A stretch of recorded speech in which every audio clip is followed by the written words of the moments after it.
To be radically honest, upon further reflection, it has come to my attention that I'm no longer able to spend time with your friend group because I find them to be insufferable and, quite frankly, toxic. Since we all love some trickle-down therapy, here's what my therapist said to me today. This is the core wound of complex PTSD. I just had therapy and my therapist said something that actually blew my mind. My mental health takes are not specifically tailored to you. Hey, did you do the dishes? You were supposed to. Hey, sorry for interrupting. Is there a chance you didn't do the dishes? Excuse me, but do I have permission to initiate a constructive dialogue? Humility is one of my love languages, and since you are therefore filling my intimacy bucket, I will thus allow it. If you'll permit this observation, I happen to notice the dishes were undone when it was your responsibility to do so, which triggers feelings of invalidation and destructive withdrawal. I'm sorry, but I'm currently unable to let down the emotional barrier. Bro, you every time we do these episodes, like, I think I know things, and now I'm just, like, fucked up. We don't need to become the therapist. Bitch, what I was trying to say is this situation got me so wet and so dry at the same time. Exactly.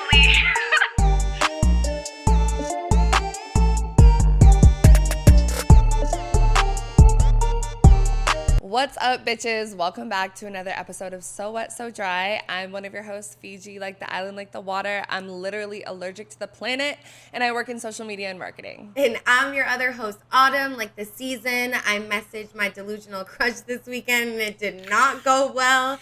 And I work in entertainment. If you guys are new here, what we do on So Wet, So Dry is we explore duality through deep diving topics about sex, relationships, and personal identity, all where internet trends and reality collide. We do post polls on our Instagram every single week for upcoming episodes, so y'all can submit a story, answer our polls, and that is always on our Instagram at So Wet, So Dry, so make sure you're following. And whatever platform y'all are on right now, please stop and take a second and subscribe or follow. Like the episode, leave a comment. We would love to hear what y'all think, and we would love to have you in our community of confused pussies. Yes, and today we are deep diving therapy speak. But before we get into that, we're going to start the episode as we always do, talking about what we're so wet and so dry about in this very moment. But if you guys don't give a fuck, if you're tuning in for the very first time just about this topic, we promise we won't take it personally. If you want to skip forward to the next timestamp, we will catch you in the episode. So I will go first. This week, I'm so wet about just more literature art events. Yesterday, I went to... No, for real. You've been on it, bro. I've been on it. I've been out in the daytime, like Party Girl Who. Like, I went to Artists in the Afternoon.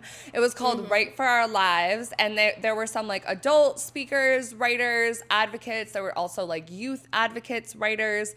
It was really cool. I talked to some people, networked. I bought 3 books, so I'm going to show you guys. I'm going to do a little show. No, okay? Please do it. Please. Okay, and I'll link them all in the bottom. Yeah, so this is Eyes of the Beholders. It's life stories of African-American women, and the one that I met is Doris Thomas right here. So it's all women aged 55 to 93. So they've seen some shit, been through some shit, and their like goal is to share stories with like younger people. So I thought that was really interesting because, you know, we're always deep diving like the internet. I want to hear from like older people. So that's my goal with this one. So important. And Doris Thomas had like such good style. She was 83 years old and she looked incredible. Oh my God. In the picture you sent me. No. That's a different one. I'm going to get to her. I'm like, okay. Yeah, right. So this one, I feel like you would love this one. It's called Femtales. Ooh. And it's the rewriting of 3 fairy tales, but it's lesbian sapphic literature. No. Yes. It's by Anne Shade. She is super cool. I sat next to her daughter, who is also like super nice. So yeah, Femtales. I need to get that. I'm passing it to you next. Okay, after you read it. And then the last one, it is huge, but I love the cover, like super thick. This is the one that I sent you the picture with. So this is by Tracy McDaniels, and it's Transitions, Memoirs of a Transsexual Woman. And she's a 2-time survivor of domestic violence, which you guys know is really important to me as a survivor of DV as well. And she's also a transgender woman and the founder of Juxtaposed Center for Transformation, Incorporated in Atlanta, Georgia. She's been to the White House. She's done a bunch of stuff in Hollywood. Like, she is really that bitch. So I'm very excited to read these 3. I still have Drew Offwallow's book and the Audre Lorde one. Dude, so, like, my reading list is insane. I need to stop. Like, no more events for now. But it was great. So I had a great time. Highly recommend. And, yeah. No, I'm not going to lie, though. The Femmes fairy tale, that one takes priority. You need to see what that's talking about. It's some fiction. I don't usually read fiction as much anymore. Right. You know, but yeah, I love that. I love fiction. That's like totally up my alley, and she knows it. Okay, I love that for you so much. I'm jealous. I wish I could go with you, honestly. That would be like such a great thing for us to do together. I am so wet just simply about Sabrina Carpenter's new album, guys. I know everyone's like, woo-hoo, but y'all, like, I've, not to be any type of way, but, like, I've loved her forever, and, like, you're like, I'm the first. I'm not the first, I'm definitely not the first, but she's been, like, a hidden gem for so many people, and now it's, like, so amazing to see her get the recognition, and I just think she's so funny and sassy, and just, like, herself. But my top 3, obviously, Taste, like the video, that one, like, that one's good. Like, I swear to God, she put drugs in this album, because I don't know why, it just hit so hard. My second favorite is Good Graces, and then my third favorite right now is Bed Chem. It's so good. Bed Chem, like chemistry, like Bed Chem. Oh, yeah, I know. Okay, I say it kind of weird. But yeah, I'm just so wet about that, like literally on repeat. I'm obsessed. You guys should go listen if you haven't. And if you don't fuck with her, then no, I'm not going to say that. I feel like we've been talking about Sabrina Carpenter like so much lately. Like, she's having a moment, but I should really listen to the album. Because it's like, obvious, it's everyone's saying it's like Sabrina Carpenter's bringing back pop music, which I don't really know like what that means, but like that's been a common rhetoric everywhere. Like, there hasn't been like a good pop album or whatever. Her and Chapel, and I mean, Charlie XCX is like hyper pop, I guess. Yeah, it's like British pop. Yeah. UK. Yeah.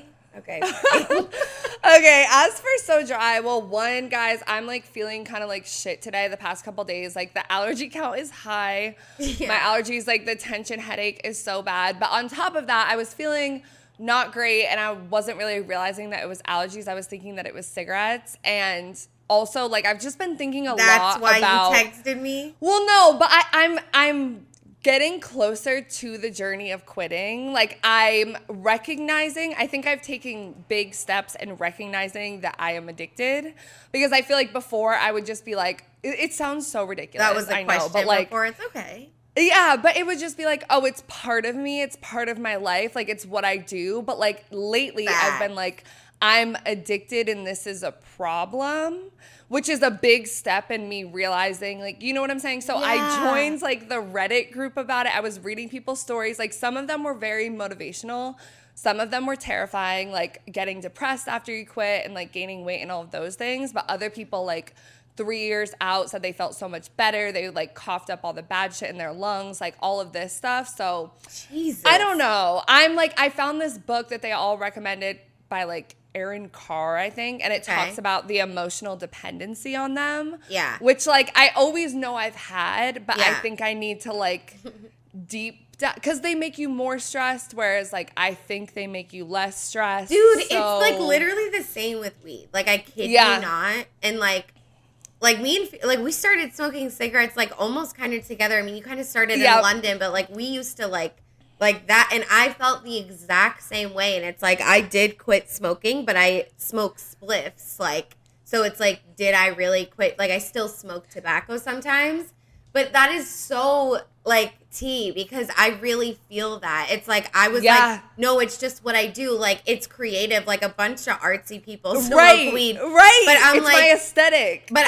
it does, it makes me 10 times more anxious, like, I'm shaky sometimes, and, like, realizing that it's an addiction is like scary, but I really feel like I can't go without it, and like it's expensive, like you have to pay for it, and so we could be on a journey together, honestly. We should, because like going to these events has honestly been helping me, because I'm like, hyper conscious. Yeah. And I was thinking about even being in college, like I'm always looking for the exit and thinking about when my next cigarette is going to be. And I don't think about it as much when I'm home because I smoke indoors or I smoke on my balcony. But like the fact that I'm constantly like that is such anxiety. Dude. And then I smell like it and then I'm like hyper conscious of what people are going to think. But like when I'm out partying, everyone's smoking. So it's like me switching up my environment, I feel like is like that is showing so it more. Thinking about when you're going to smoke next is so real.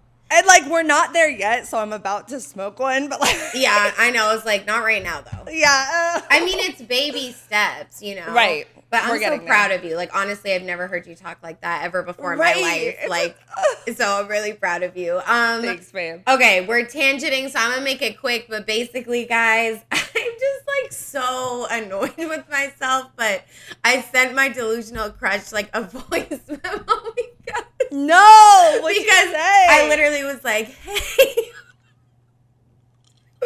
Shut the fuck It's up. like such a running bit. I feel like she's not even a real person. So it's like I just do it for You the have a plot. parasocial relationship. Yeah, so I was just like, hey, like whatever, like I know you probably think like I'm so No. I literally wanted to play it, but I was like, how do I play it from my phone? But I was No, like, you should. I was like, Wait, do you have it? We could include it in the episode. okay, we'll include it in the episode, but like if we don't, I was basically just like, I know you think I'm annoying, but like I honestly just want to say like, why aren't the lyrics on Spotify to your song? Because like I want to read them. And she was like, ha ha ha ha ha, that's so sweet, like they're still processing. Oh, and I did say, Whoa. I was like, honestly, like, feel free to, like, ignore this, but, like, I talk, like, I said something so, okay, we're just gonna play it. Okay, I know you think I'm so annoying, but low-key, it's like a bit on my podcast that you're my delusional crush, so if you want to block me, just go ahead, but all I have to say is that I really need, like, the lyrics to be on Spotify to your songs. Like, why the fuck does it not do that? Like, is that like, I don't know what that is, but I want to look at the lyrics. Like, where are the lyrics? Like, I'll pay for them. Like, I want to read along. You know what I mean? Anyways, hope you have a great day. Just popping in to say one of your listeners is wanting the lyrics. So I don't know what we need to do, but I need that. So, okay. But guys, this is just to show you, like, I, like, actually need to be stopped. Like, I think I'm going to unfollow her and just, like, actually stop. Because it's getting bad. But it's fun. And I'm not she harassing answered. her. Right. And it's like, I actually am a fan. Maybe if I didn't know her, I wouldn't fuck with her music and, like, had this whole thing. But genuinely, her music is good. Okay. Yeah. And Yeah. I wanted to compliment that. She just and you wanted dropped to see a song. the lyrics. But don't you feel like with a delusional crush, when I had a delusional crush that makes music, I would pull apart their lyrics and be like, But here's the thing. If she responded and was like, oh my God, like your voice is so sexy. Like I'm trying to fuck. When can you meet up? Bro, I wouldn't go hang out with her. I'm going to be so honest. I know. And it's the fact that she's like not mean, but very like, okay, bitch. I'm like I want you more. Yeah. So, like, Yeah. I just want to make that clear, bitch. Like, if I saw her in person, she wanted me, that's a different story. But if she asked me to hang out, like, I wouldn't go. I would be like, no. I feel like I would force you to go. Yeah, but, like, I wouldn't. Okay, let's get into the episode, guys. Okay, let's get into the episode. So first, guys, I just want to give a disclaimer. We are talking a lot about therapy speak, all of these mental health things in this episode. We are talking about it from a cultural, internet, friends, family, relationship dynamics perspective. We are not talking about it from like an actual mental health, like we're here to cure you perspective. So I just want you guys to know we're going to bring in language from therapists, like quotes from them and all of that in here. But if you guys need real mental health resources, I'll link some in the description. Please seek therapy and help in that way. I don't want to offend anybody. I don't want to do any of that stuff. This is purely media criticism and all of that. And we're not in that field and literally never will be. Yeah, exactly. We are not social workers. We are not therapists. We are just humans on this planet that like to research shit and dissect it. So, with that being said, we're going to talk about what the fuck is therapy speak, because I was a little bit confused at first. Same. I wasn't quite sure. But therapy speak is when people use psychological, therapeutic, or mental health language in day-to-day conversations. So for this episode, we're kind of going to dissect a lot of the biggest articles about therapy speak, and they kind of started in like 2022 to 2023 and 2024. So it's an ongoing conversation. Right. But we're going to work these articles in throughout to hear what other people have to say. And one of the ones I like the most is from The Guardian, and it's called That's Triggering, Is Therapy Speak Changing the Way We Talk About Ourselves by Eleanor Morgan. And she says, if the language used on the internet is a reliable indicator, we're more psychologically enlightened than ever. We discuss attachment styles like the weather. We joke about our coping mechanisms. We project or are projected onto. We shun toxic people. We catastrophize and ruminate. We diagnose or are diagnosed. OCD, depression, anxiety, ADHD, narcissism.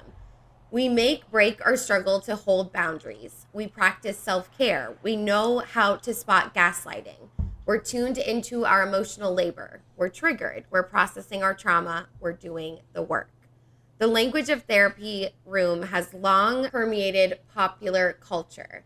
Common terms like repression, denial, slip of the tongue, hysteria, and inner child all lead back to Freud. Of course it does, bro. mm-hmm. But over the last decade or so, with the vast expansion of social media networks, a new seemingly sophisticated language sits on modern society's tongue.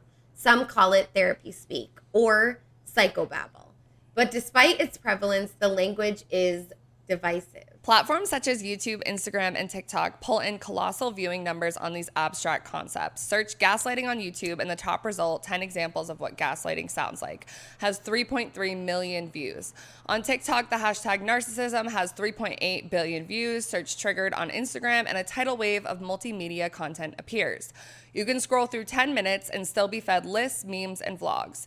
Even if only a small portion of viewers take the language they're absorbing online into their offline conversations, we can still imagine how easily it seeps into the public consciousness, particularly among young people, the main demographic for platforms like TikTok. So these numbers, like these stats and stuff, this article is from 2023, I think, so we can only imagine that those numbers have gone up. To talk about this because it's literally ruining relationships. Since we all love some trickle-down therapy, here's what my therapist said to me today that had me rendered so speechless, my jaw was basically on the ground like they talk about in books. This is the core wound of complex PTSD.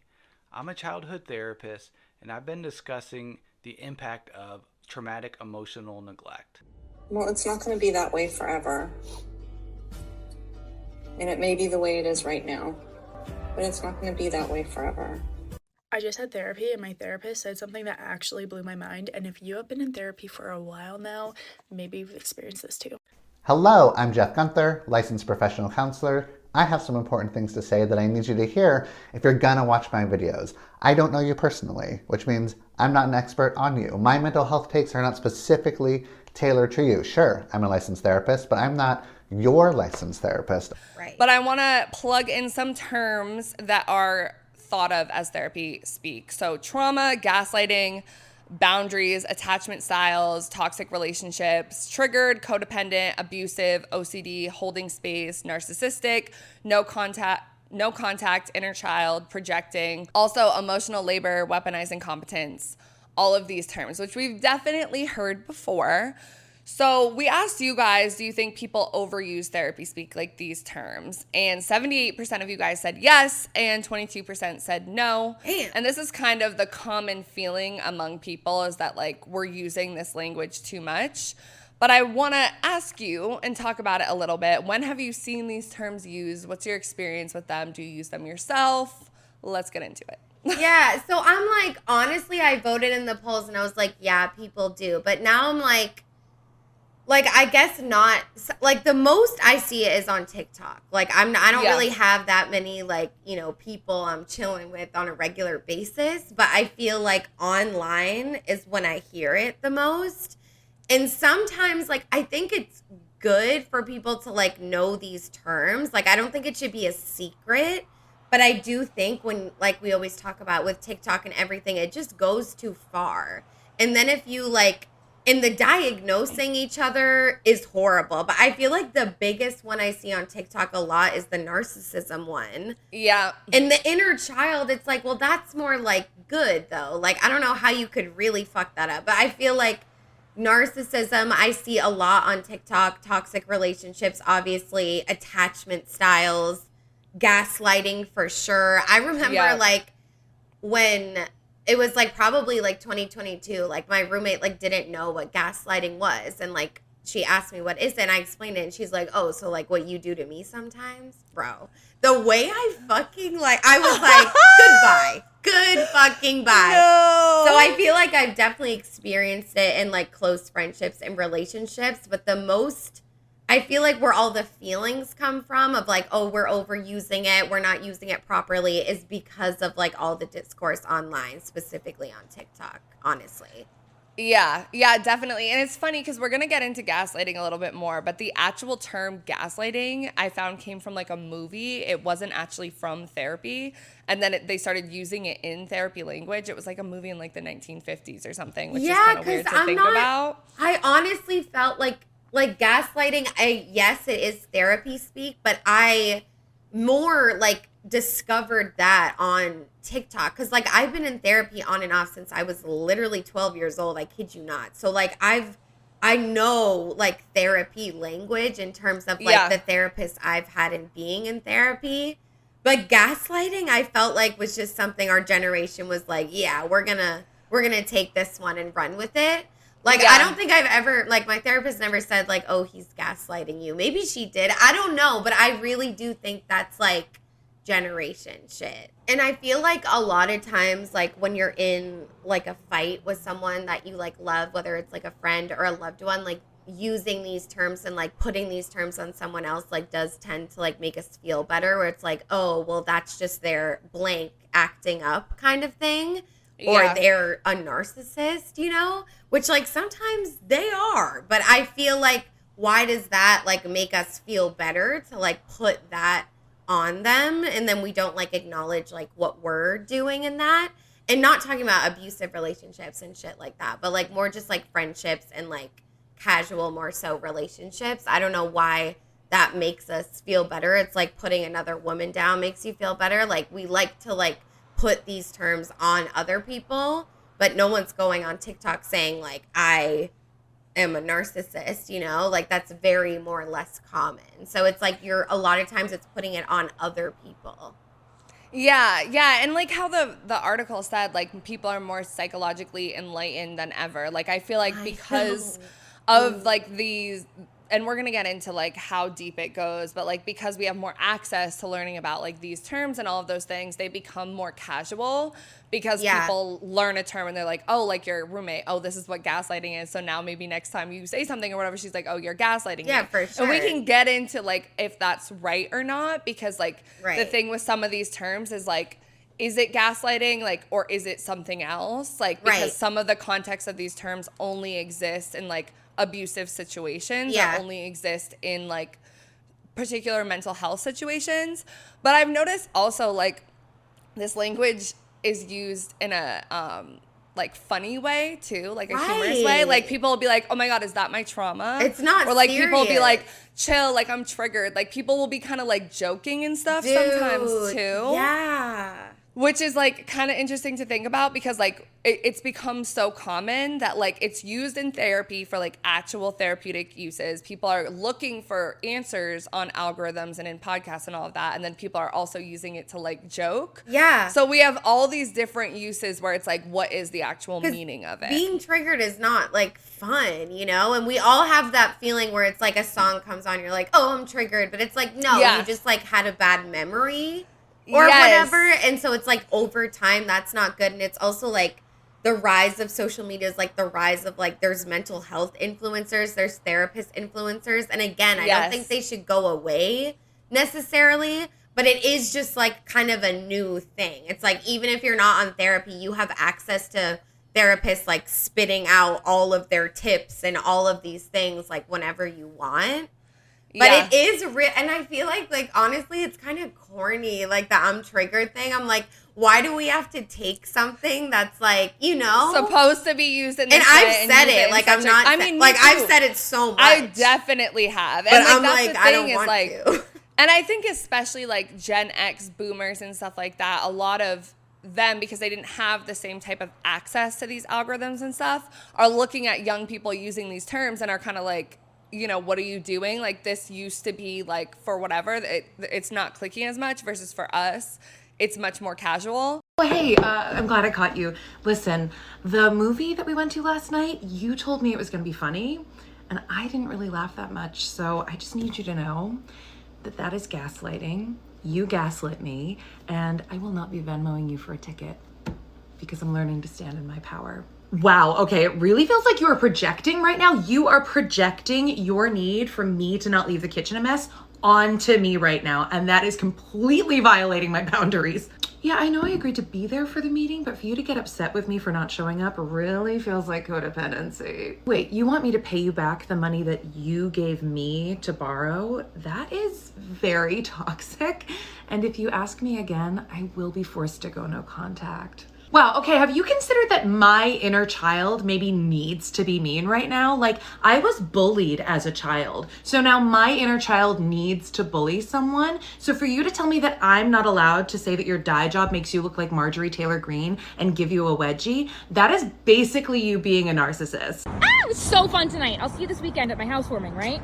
That's what I was. To be radically honest, upon further reflection, it has come to my attention that I'm no longer able to spend time with your friend group because I find them to be insufferable and, quite frankly, toxic. In order for us to spend more time together, it's going to have to be one-on-one outside of them. Oh, I'm so sorry. Did someone say something? No, it's just their vibes. Their vibes. Okay. So next we're going to get into a little bit more about 4 of these terms. And then after that, we're going to get into examples of them playing out in real life. But we have this article from HuffPost. It's 6 therapy terms you're probably misusing. We're only going to do 4, but we're going to start with gaslighting. So it says that gaslighting is one of the most commonly misused terms according to experts. It's a manipulation tactic often seen in abusive relationship dynamics in which one person gradually makes the other question their own judgment, memories, emotions, and reality in order to maintain the upper hand in the relationship. It's a serious issue with significant psychological consequences, so it's important for folks to understand its true meaning. New York City therapist Kenu Jackson of the Expansive Group told HuffPost. But these days, some people are far too quick to slap a gaslighter label on anyone who disagrees with their point of view. If one partner sees something from a different perspective, it doesn't mean they're gaslighting you. Florida therapist Amy Morin, author of 13 Things Mentally Strong People Don't Do and the host of the Mentally Stronger podcast, told HuffPost. Sometimes behaviors that are labeled gaslighting are actually genuine disagreements, misunderstandings, or typical relationship conflicts, Jackson added. And a listener actually submitted a story about gaslighting and said, I feel like gaslighters learned the term gaslight and now use it on their victims. Jesus. Yeah. Gaslighting is huge. Like, I honestly feel like it's maybe, if not the biggest one that people talk about and like say happens to them the most. But I do agree with like the therapist. Like, it is important to know the real meaning. Like, as much as it's like funny sometimes, like as the more and more you joke and everyone jokes, it takes on a new meaning, and then you're gonna get confused to what it really is. Whereas, like, if someone's consistently gaslighting you, like, that's a serious problem. Like she said, it's, like, most often happens in abusive relationship dynamics. So whether it's family, whoever. Yeah. But, yeah, gaslighting. So it's kind of like, can you, or no, we're going to get into examples. I can give you an example, because this is one that I kind of am like, I don't know sometimes. Like, because I forgot because of all the bullshit that Exactly. And I'm like, I've had this happen at work in situations where it's like, oh, I feel like my boss or someone is like gaslighting me or like it's something like that. And then I've also had it in like past non-abusive, non-toxic relationships where we're talking about like a political issue or something like that. And they think very opposite than me. And then I'm like, oh, they're gaslighting me. But then it's not that they're gaslighting me. It's that their experience and their information and like what they know is different than me. Yeah. So like we're disagreeing and we're seeing it from different perspectives. And it feels, you could mistake it for gaslighting because you're like, I know this to be true, but they know this to be true. And so it's just a gap in between, and that's not gaslighting. But what actual gaslighting is like when I was in my abusive relationship where like there was a scenario that's like very clearly one thing and he would tell me like it's completely different and like warp your reality into believing like one thing that he would do a lot when I was in this abusive relationship is like, you're being a hoe, like you're flirting with these people, you're cheating on me, you're texting. And I wasn't doing any of those things, but he would say it so much to the point where I would be hyper, like conscious, hyper aware and thinking that I really was a hoe and that I really was cheating and flirting and doing all these things when it would be something like asking someone to switch shifts with me. Right. Like stuff like that. So like that's where it's like a little bit different. Like could there be, I think there's smaller forms of gaslighting that can happen like at work maybe or in like your friendships or something like that where it's like a little bit manipulative, but like actual gaslighting I think is more of a like ongoing process. Yeah, because what I felt like what I'm thinking too is like say like your man gets home and you're like, oh, where were you? And they like and you like know somehow like maybe they posted a story by accident and you like already know the truth, but they like tell you, like they convince you that something else isn't the truth. They gaslight you into it going their way. Yeah. Yeah, when they're warping like what's real, when they know. But if you just disagree with someone or have different points of view, that's not gaslighting because like you just see things from different perspectives. You said something that like hurt somebody's feelings. They confronted you about it and you were like, no, like that wasn't about you though. And you like lied to like not hurt their feelings. Like what's that? I don't know. Because I feel like that is kind of gaslighting because if you did something. I have done that. Yeah. So, like I'll be so for real. In a void to not hurt someone, I've definitely done that before. But the argument is that it could hurt someone more because you're making them not believe their own reality. Yeah. 1,000. Which is, guys, I'm so sorry. Like I feel guilty about it, but like I've probably done it like maybe like 3 tops. Like I don't just go around doing it. I think all of us have. There's a difference. Like I think that, like, when you have best intentions in mind and stuff like that, it's different than being like an abusive person. So next we're gonna get into triggered. Yeah. I got you, babe. A trigger is something that sets off a strong emotional reaction, often related to a past trauma or distressing experience. Atlanta clinical psychologist Zainab Delawala told HuffPost. A trigger can take someone out of the present moment and transport their mind to the past, leading them to re-experience the trauma and its aftermath, she said. For example, someone who lived through a house fire might experience a flashback or panic attack when they smell smoke or hear a fire alarm beeping. But now people often use trigger in casual conversations as a way to describe any situation that elicits a negative reaction, however mild. Delawala said, adding, people tend to misuse the term and say they are triggered by commonplace experiences that they simply do not like. Some folks may say they're triggered as a tactic to end a conversation. It's often used to get someone else to stop discussing a subject simply because you don't want to address an issue, Warren said.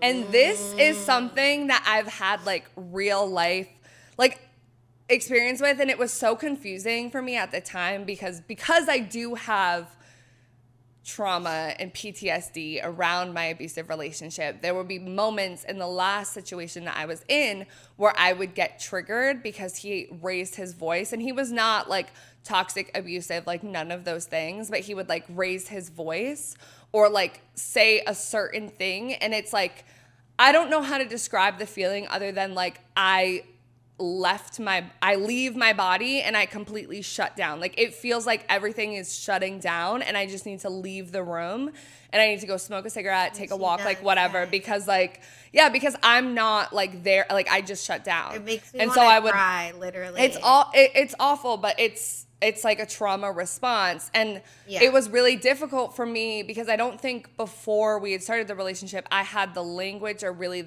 enough therapy or understanding to explain what was happening or explain how that affected me. And him being someone who like didn't experience this type of like trigger issue that I had, was looking at it from the way that this therapist is talking about it as like, oh, you just have a negative thing that you don't want to talk about. And so you're just shutting down the conversation, and not that it's an actual trigger, because I think it's become so common that people hear, oh, you're triggered, and they don't take it as seriously. Right. So I think that's one of the dangerous. That's what's so dangerous about it, because it's like, no, like I've definitely used, oh, I'm triggered about things that are just, you know, I'm not. Like a fork I didn't like. Fucking, yeah, 100%. Oh, I'm triggered. It's ugly. We all have done that, because like we found this word to use to apply to this negative feeling that we have kind of. But the emotional reaction that I would have to something like that versus something I just don't like is completely different. And I think the common use of it is kind of scary. And it's like interesting. There's so much to say about this, honestly. Like, and because there's triggered, and then there's also PTSD, which are like two different things. And even we always talk about, you're like, oh, watch the show. I'm like, it'll be too triggering. And it's like, I don't even know if like that's right. Like, I think it could lead to potentially me being triggered. But it's not like that show is like, I don't know. Like, I've really only experienced one time where I was like, borderlining PTSD, where like I had like some sort of flashback where it like went dark and I smelt the strip club. Yeah, that was the part that scared me the most. Like, it smells so distinct, and it's not gross, guys, but like it smelled like something, and that was like so scary. But like everything else that's like triggered me in some sense that has to do with sex work, it's like I don't even know if I've been fully using that correctly, because it's some of it is just bad memories. Some of it's not all so deep trauma. Like, some of it's just like fuck shit that happened that like was not trauma for me, maybe someone else, but it's just a bad memory, which is completely different. And I think it's good that like people are, you know, using the word in one sense, but I think it's lost the meaning. And I think that is so dangerous, and no one really talks about that. Like, I just looked it up real quick. There's like a podcast called Triggered. Like, I know I've seen that before. Like, it's always like triggered on like thumbnails and things like that. And I don't want to demonize people joking about it, because sometimes it is just like funny, silly, and it's okay. And like, our generation does love to like take kind of dark things and like make it funny. Like, honestly, that is a thing. Gen Z for sure. For sure, because it's like we're like finding out all this new information about ourselves, and like a lot of stuff that we like can't really. I like mean, the pandemic, like Trump being president. Bro, we are. Yeah, there's a lot that's gone on that we are just like, everything feels no kind of graduation, hopeless. like all of that stuff. It kind of makes us feel like, oh, like we have this nihilistic attitude about a lot of stuff, and just like, oh, well, like mental health, like it's all bad, but like whatever, like I'm gonna joke about it. And we have more access to like knowledge like than ever before, like literally ever. Like, obviously there's Google and the internet, but it's like TikTok deep dive shit like no one else. Like, honestly. And you have to be careful with the sources and media literacy, but you can really find out a lot. But yeah, I don't know. Like I said, I don't want to demonize it, but I am seeing it like as a potential problem. And like, I feel like next time I say that, like I might check myself, just because like, just for me personally, it's like, I want to know the real meaning of words. Like, I don't want to take it too far myself. Yeah. But I'm not judging anyone at the same time, because I get it. Like, it's dark, you know, and probably 9 times out of 10, the people joking about it, like, do have actual trauma, PTSD, and that's why they are hopefully, kind of. Yeah, I'm kind of iffy because even So- like our trauma dumping episode, and we'll get into that a little bit, and we have trauma next, but like Yeah. what is trauma, what's not, and it's, you can't really tell someone like that's not trauma, like that's not okay to do because everyone's experiences are different. But I would say just, and even for myself, because it's weird because I do have triggers and PTSD, but I also have used it in senses where it's not. So I think like the best thing is, like you said, like next time you feel that feeling or you feel like you want to say that, like really reflect on like, okay, like, am I triggered or am I just experiencing a negative emotion because like I don't want Right. to talk about this thing or I don't like this situation or whatever. But don't be mad at yourself or like give yourself the ick, because honestly, Right. it's like so hard. It's like it really Exactly. is everywhere, and like We can't be the politically language. correct all the time with Constantly. this type of stuff. Like it's because we're complex. not therapists. Right, exactly. So next we have trauma, and quote, in therapy, trauma refers to a deeply distressing or disturbing experiences that overwhelm a person's ability to cope, involving harm or a threat of harm to life or limb, DeWalla says. It can lead to long-lasting emotional, psychological, and physical effects. However, in therapy speak, the word trauma is often applied more liberally to describe any difficult or challenging situation, she said, relating to the term, quote, trauma bonding, which is often used inaccurately. In reality, it refers to a phenomenon in which, quote, deep emotional attachments form between a victim and abuser as a result of enduring cycles of intense traumatic experiences or abuse followed by positive reinforcement, Jackson said. This is a manipulation tactic resting on an imbalance of power within the relationship, he said. This is quite different from the way you typically see trauma bonding discussed on social media. Online, it's often used to describe two people connecting over a shared difficult experience, like working for a challenging boss or going through a divorce. Bro, I'm not gonna lie. Like I was confused about that one because that is so true. It's never like that online. It really is like two bitches met and talked about how, you know, society's fat phobic, and they were like, but I'm like, so what, like when I was dating that man, like while I was stripping and like going through all this shit, like he wasn't abusive towards me like at all. Like he was super respectful. I felt super lucky, like whatever. I felt safe, but with him. But since I like went through traumatic like things and he was always there, I did feel some sort of attachment to him because of that. But it's not trauma bonding because he wasn't experiencing any trauma. And also we weren't, we didn't have abusive relationship dynamics with positive reinforcement and all of that. So what's that? Just a shitty situation? You know what I mean? But yeah, I don't know. And I feel like that's something where it's like, it would be worth like talking to a therapist and all of that about, because I'm not even sure. Right. Like I'm like arguably, because it's like, if you do go through a traumatic experience with someone and then it leads to a codependent relationship, which is also a therapy term, it all gets confusing because like we think of trauma bonding as like, oh, we went through this experience together. Like we've said we trauma bonded before at the strip club we and didn't. stuff and codependent, but like arguably we didn't. we So just it's a little experienced bit it at the same time as parallel lines holding hands. Exactly. We went through things together. And Yeah. this is one, like, I had, like, a while ago, I was in a job and with this person, and So vague. Okay. I know. I'm like, Sorry. ugh. But I had a boss that, he was, like, just not a great boss. I could argue that he was gaslighting us. I don't know. Yeah. Also, I'm like, did it really, like, I don't know. I feel like having been through an abusive relationship, my like idea of what these things are is a lot like the bar is up here and like this doesn't feel like anything.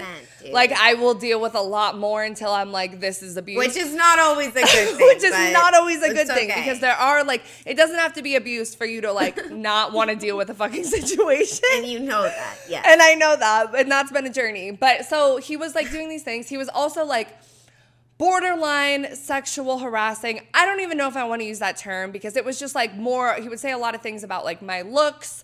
He would say like weird, like, you know, just as older men do. He was. And yeah. I thought it was weird, but I also like in that situation, like I've had this happen so many times, I just kind of like laugh it off and uncomfortable. And after a while, I just like would just be silent when he said something and just keep it like fucking pushing. But this person that I worked with, Like, and I don't know what this person, I'm gonna say she's a girl. I feel like that's important. I don't know what she's been through. So like, I don't want to like put things on someone because maybe she has been through abuse. Maybe she has been through like sexual trauma and all of that. All of these things that he said were catered towards me. And the way that she would talk about, we would be on the phone, this situation, she was like, oh, he's gaslighting us. Like, me and her, she was like, we're trauma bonding. Like, she would use a lot of therapy speak. Yeah, and I know she was in therapy at the time, too. She was like, she would say all these things.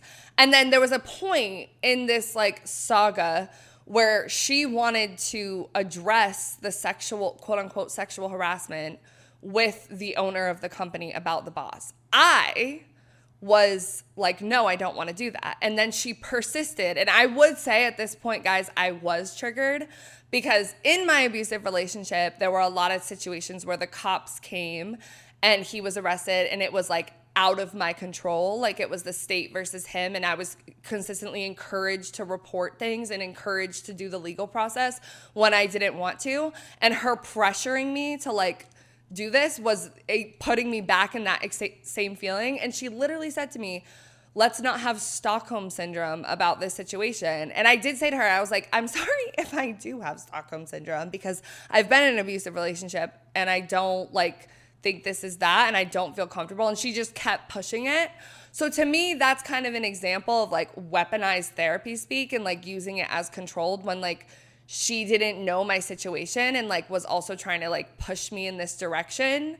And I didn't have until I did this episode, like I wasn't completely thinking through like what that was, but it felt like weaponized therapy speak. Yeah, I just had to look up Stockholm syndrome because I didn't want to interrupt you. It's a coping mechanism to a captive or abusive situation people develop. Okay. They develop. So it's when you like put you put your abuser on a pedestal and you like still love them and like all of that stuff and you like stay in the situation. It's so hard too because it's like she probably thought she was like, you know, doing the right thing. She thought she was doing feminine stuff. Right. Yeah. But it's just like you already have a bad situation where someone is like making these comments at you and you're trying to just like do your job and be like, this is just my work. This is not my identity, like whatever. And honestly, as past sex workers, it's like, you know, like old I'm men used to this. saying This is nothing shit to me. Is nothing new. It's like it happens all the fucking time. I'm not saying it's okay. Right, but it's like, my God. And it's like you don't want to feel uncomfortable, even more uncomfortable where you work if you say something and it's like, now you have to deal with risk. Yeah. Like, you know, like then, especially in work But that's what makes me think she doesn't understand, though. Yeah, I don't think she does. You know, because it's like, that's not even a factor. And I get that, like, other people at work feel uncomfortable when they see a boss making creepy comments towards someone else. But at the end of the day, it really is, like, it's that person's call, you know? Like, at the end of the day, and technically, like, in HR, like, whatever training, like, she could report it if she wanted to. Like, you are supposed to, like, even if you don't experience it and you see it, you can, by, like, the HR rules of sexual harassment, you can report it. And you should. And she could have done that, and she should have. But, like, for her to be having those conversations with me, right, just do it. Just do it. If you're going to do it, like, do it and don't have me involved in it. And then when I come into the situation, like, I would probably say I didn't want to deal with it and, like, it is what it is, whatever. I would deal with it when I got there. But to have the conversations with me and tell me, you have Stockholm syndrome, you need to do this, like, da-da-da. And also, like, the way she was seeing that situation versus the way that I was seeing it. Like, we both have different life experiences, you know? Like, again, like, the bar for me is up here. The bar for her is here. I've been a fucking stripper. Like, to me, those types of comments, are they annoying and do they make it difficult to get my corporate work stuff done a lot of the times? Yes. Yeah. But at the same time, to me, being in the situation of having to report things, then also I've been subpoenaed before. Like, I've had to pay bail bills. Like, you know, like that just like I don't want to have to then sit in meetings to talk about this and then risk me being fired. And like, that's just where I'm coming from with it. And I'm not saying it's everyone's wrong. going to come from different points. And like, yours is like beyond valid, bro. And it's like, I get if she wanted to push you maybe once. Be like, oh, Fiji, maybe just like reconsider, yada yada. Okay, done. But like the ongoing, even after you disclose I said that no. you've been through shit, and she's just like, no, it's Stockholm syndrome. Like that's crazy, dude. You're diagnosing me, and that's like crazy. Have you ever heard of the term like trauma drama? No. So it's like my mom is a social worker. Both my moms are actually. And like all their friends are too, whatever. And like they've talked about it before. It's kind of like when someone just kind of goes on and on about their trauma and it's kind of like their whole thing. Their whole or it's identity. Just even it's like someone else, it's like something like it's kind of hard to explain, but even if someone hasn't gone through anything, but they're just like always talking about it or like trying to like overly make sure someone's okay, and it's just like that's the spotlight of everything. So there's a lot going on with trauma. So I don't even know, dude. It's exhausting. It really is. But I feel like at the end of the day, same thing about triggered and gaslighting. It's so dangerous to lose what these words actually mean, because also you don't want to discredit someone that like actually, not to be like they actually have trauma, but it's like, you know, it's like you don't want to discredit that and make it so loose. Like all the words are loose. Like we are need loose like more as fuck, bro. It's like we can have different words. Like what's another word for?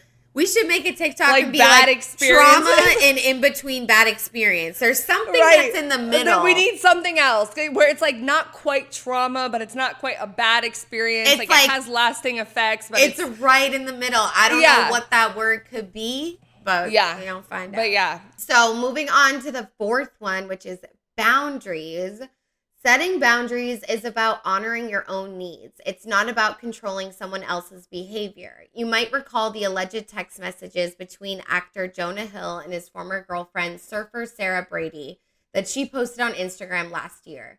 In them, he asked her to stop surfing with men and posting bathing suit pictures on social media, among other things, under the guise of respecting his boundaries for romantic partnership.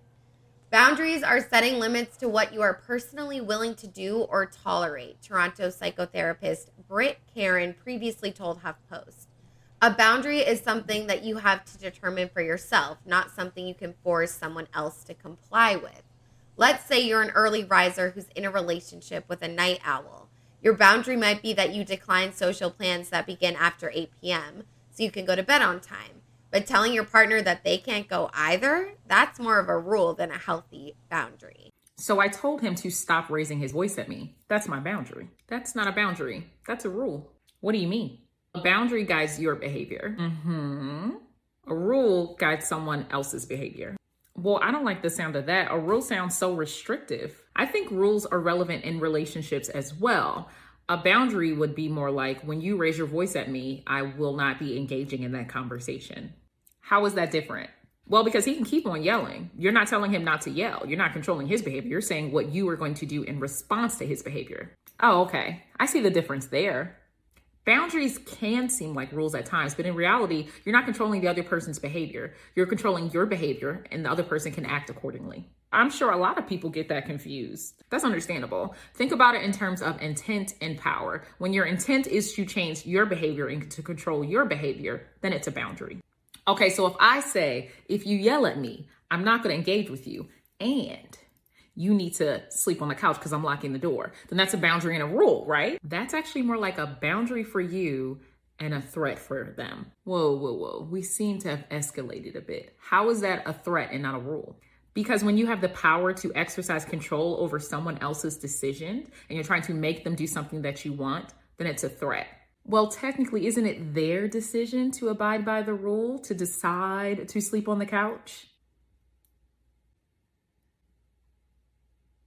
Okay, you don't have to be so loud with it. Threats are unhealthy because they make someone act out of fear, not due to their own choices, which is detrimental to their well-being and your relationship overall.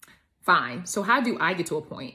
Or how do we get to a point where we have a shared understanding of how we engage in these situations? That would be a standard. Okay, so tell me more about the standard. Well, Atlanta clinical psychologist Zainab Delawala acknowledged that while adding these terms to our vernacular does help destigmatize mental health struggles, using them incorrectly is actually a disservice to that goal. it dilutes the true meaning of those terms and concepts, she said. This is especially problematic for terms like trauma and triggers, as it hijacks the experiences of those who have actually experienced trauma and serves to minimize its true impact. See, that's what I said. Exactly. That's what I said. No, but boundaries is huge. Like, I'm sorry, but y'all I said, you know, I've gaslit before. This one, like, I feel like I'm kind of okay. Like, I feel like I've done this one for sure. Okay, yeah, maybe I have, like, with my ex-boyfriend. But it's, like, the easiest thing. It's, like, it's about you. It's not about anyone else. It's about your actions. Like, that TikTok was perfect. Like, I'm going to choose not to engage in the conversation if you yell. It's like, he can keep on yelling, you know? But you're not. And should you, like, but also in the heat of a moment, like, don't yell at me. Like, is that okay to say too? You know, it's all like, sometimes these things are never going to go perfect because we're not therapists. We're just human beings. But I do think the biggest thing I do see online is a lot of men talk about the boundary shit. And it's like the pictures on Instagram and that shit, like, that's my boundary or whatever, like. And that really is a rule, and it's a fucked up rule, you know? Right, because you can't force your boundaries on another person. They have to be things that you hold yourself to. And, like, I love that woman so much, too, because she literally reminds me of my therapist so much. Really? Like, down to the way she talks. Like, my therapist... And talking about boundaries is something that I've done, like, so much in therapy because I have not been good at telling myself, like, oh, I'm not going to do this. Like, I need to hold myself to the standard of, like, no, I'm not going to go out. I'm not going to, like, sit here while you keep raising your voice. Like, I'm going to leave the room. Yeah, exactly. Because it's like when someone else is, like, doing this, you can't control what they do. And so I would always be like, oh, if I can't control what they do, then, like, I just can't control what they do. And so I'm just going to, like, exist in it. But it's like, no, I need to set a boundary for myself. And they can keep doing whatever they're doing, but I'm going to take myself over here. Or I'm going to go do this. So, like, learning that has been, like, huge. I think it's a lifelong fucking process, but a lot of people do misuse it, and they're like, no, you're crossing my boundary, when they can just exit the situation. And I like that she brought up standards, too, because people do get those two confused as well a lot. Like, standards and boundary. It's like, if you're, you know, it's like corny to give an example, like, y'all get it, but it's interesting. All right, next we're going to get into some examples of therapy speak. We're going to talk about friendships, we're going to talk about family, and then we're going to talk about couples and relationships. So first, let's start with friendship. And this article from Bustle is probably the most popular and most commonly known article. I think it was the first one. So it says, is therapy speak making us selfish? Boundaries are important, but our relationships require a touch more compassion than some online blueprints have to offer. So the first example starts with, last summer, Anna, 24, was dumped by a longtime friend over text. While making plans to meet up, the friend pivoted and told Anna she wanted to end their 5-year friendship. When Anna asked if it was something she did, her friend told her she wasn't comfortable answering and that there was no more room for discussion. Quote, I'm in a place where I'm trying to honor my needs and act in alignment with what feels right within the scope of my life, and I'm afraid our friendship doesn't seem to fit in that framework, the friend wrote. I can no longer hold the emotional space you've wanted me to, and I think the support you need is beyond the scope of what I can offer. Anna was hurt and frustrated. It felt like she was ending the friendship with an HR memo. She said, like, I would have hoped that you'd respect me enough to give me something more straightforward, or at the very least, more kind. Even if the friendship couldn't be saved, Anna says, she would have at least liked to have had the opportunity to respond. Quote, let it be more of a discussion. Like, let me say, okay, this is what I need. This is how I'm feeling. This is how you're feeling. Let's talk about this, she said. It felt super one-sided. So, this is the biggest one, and particularly that message where she's like, within the scope of my da-da-da, like, very therapy language going on. Like, this no longer fits in my life. Like, whatever, done. It's done. So I want to talk a little bit about, like, is this a boundary? Is this okay? Like, how the friend feels? Yeah. What are you kind of feeling? I kind of see, like, obviously I feel bad for Anna, obviously, but I do feel like, I don't know, because I feel like every time my therapist, I'm like, because it's hard to cut someone off, whoever it is. Yeah. And whenever I've, like, felt like I needed to do that and I've gone to my therapist, they say some shit like that. Yeah. And then it's like you have to make it your own. But sometimes, like, I can't. I'm like, I just want you to literally tell me what I need to say because I don't know how.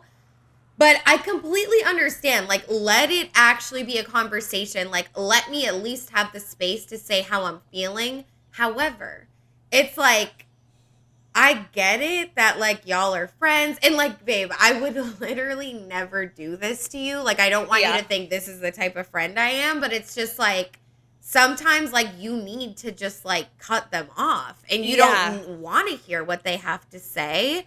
And I do think when you have, like, a deep, intimate, like, female friendship like this, like, if you did that shit to me, I would be fucking furious. I would be fuming, bro. I would catch a flight in a way. No, but like that was like there was something like like I was like thinking the same thing. Like I didn't want to, and I probably never would have been the man to make that move because I just like didn't like I don't know if I knew how even.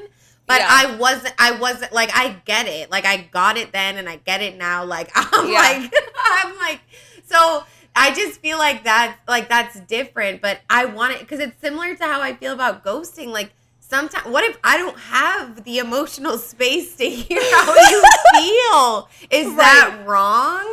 I'm not sure. Sure. And that's the thing because it's like part of me is like, okay, the friend, Anna's friend, is setting a boundary. Like she's very clearly saying like, this is it. Like I'm no longer engaging in this.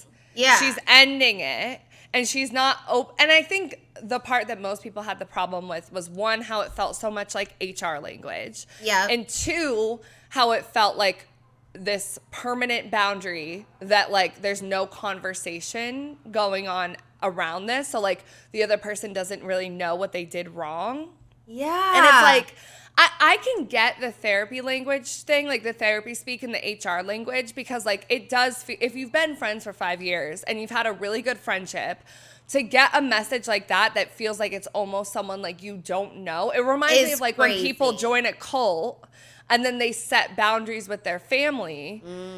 And it's like, you know, like, is this even the same person anymore? Yeah, and like I've even had like my parents like had friends go to therapy and do something along these lines in their life and with other people, and like they like think it's crazy and can't grasp it, and they've never been to therapy. And I think the older generation is even more like, what the fuck is going on? Right, exactly. But like I don't know, because it's hard to like say that, you know? But I think there is a way to like utilize what actual therapy speak has to offer and still humanize it. Yes, it's hard. But exactly, like, even if you had only been friend for 1 year, like, you owe something more than, like, an automated message. But like AI. I do empathize with how hard it is. And I've wanted to just, because my therapist, like, that's what they say sometimes. Like, they really say, like, how, like, we don't talk like that. So it sounds wild. Yeah. So I get that it's hard, but 5 years is crazy. And it's like, just to do that like over text, you know what I mean? And don't be like, I did it over text. Because like our situation is beyond different, babe. I swear on my grandmother's grave, like I don't feel any type of way. But that, like, that's crazy. Because what was even like really going down? I guess and that's we don't the thing. Know. She doesn't know. And like, I feel like the best way I would like I knew it was obvious. Like it wasn't like any mystery, you know? Yeah, and in our situation it was like definitely more obvious, but I feel like in this, if you're like, if you want to cut off a friend and you don't think they're really going to like understand why you're cutting them off, and like you don't always owe them an explanation, but I do think like if they're not abusive and toxic in the way that it actually means, like that doesn't mean that they're not hurting you and you've had bad experiences or that you need to grow without them in your life anymore.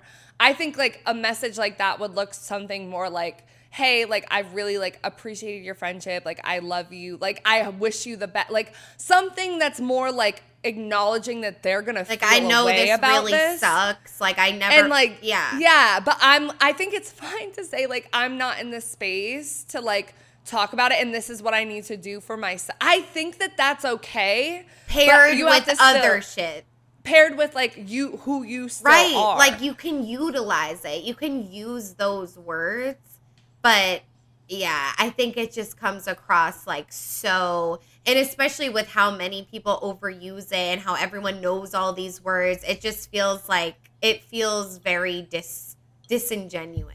That's the word. Yeah, it feels very cold. Yeah, and from your 5-year bitch, like that's right. I would literally be fucking so mad. If you have no idea what you did, which we're gonna get into with the next one. So this is a couple, Caitlin 30 and her wife Camille 32 from Chicago, found themselves in a difficult situation when a couple they were close to began pulling away without explanation.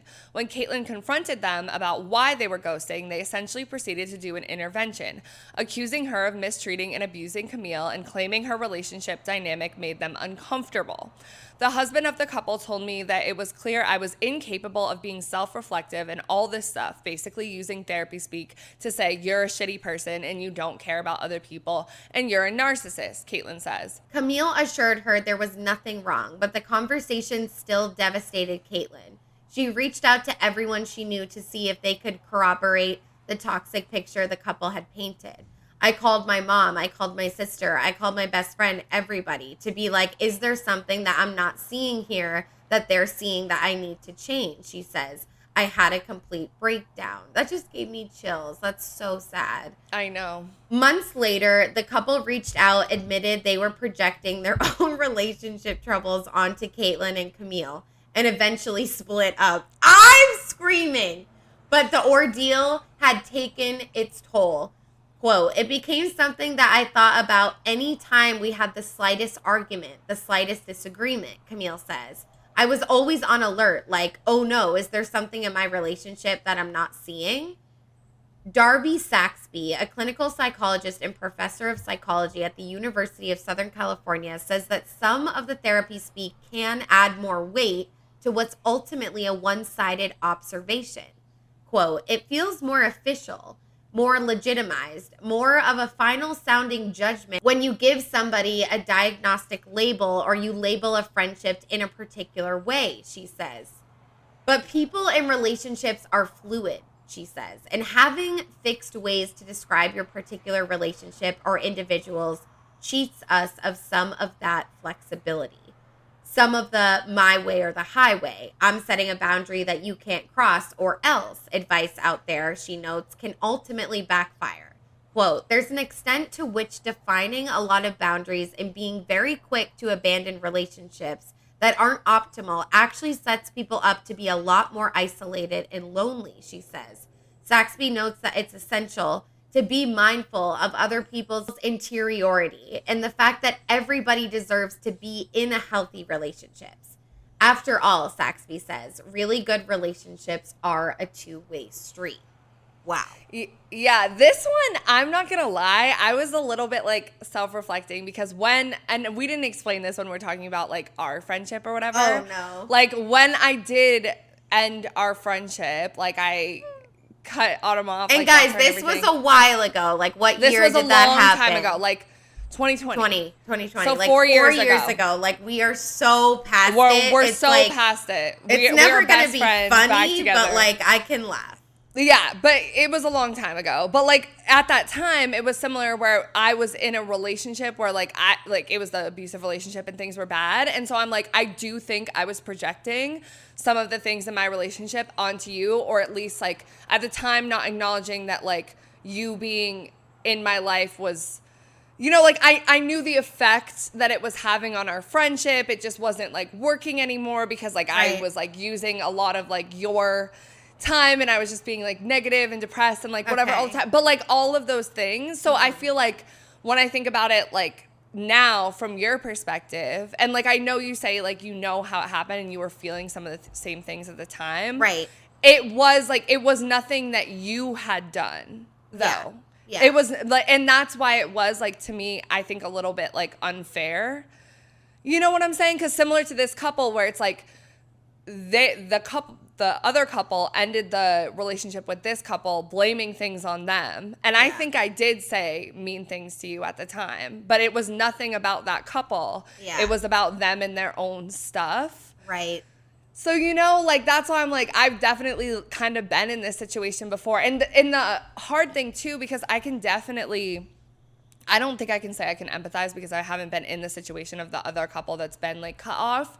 But part of me is also, like, I feel like in that situation, you have to let it go. Like, continuously asking all of your friends about it and, like, searching and continuously reaching out to them after they ghost you is almost, like, counterproductive. Yeah. You know what I'm saying? Because it's like they're setting this boundary and you're kind of, like, not respecting it in a way, too. Yeah. Even if the boundary arguably isn't right or wrong. Like, if these people need to deal with their shit and can't be in this friendship anymore, I don't think it's helpful to try to, like, bring them back into the friendship. Yeah. Yeah. Well, first of all, thank you for saying what you said. And, like, I hear you. And, like, I knew that and I completely understand. And I made that face because it's so hard for me to hear you say, like, I was using your time. Like, bitch, I wanted to be with you. Like, but also on the other hand, it was not good for you. Like, you needed to figure it out. And so that's why I'm like, I'll just let her have it. But that's why I made that face, guys. I wasn't, like,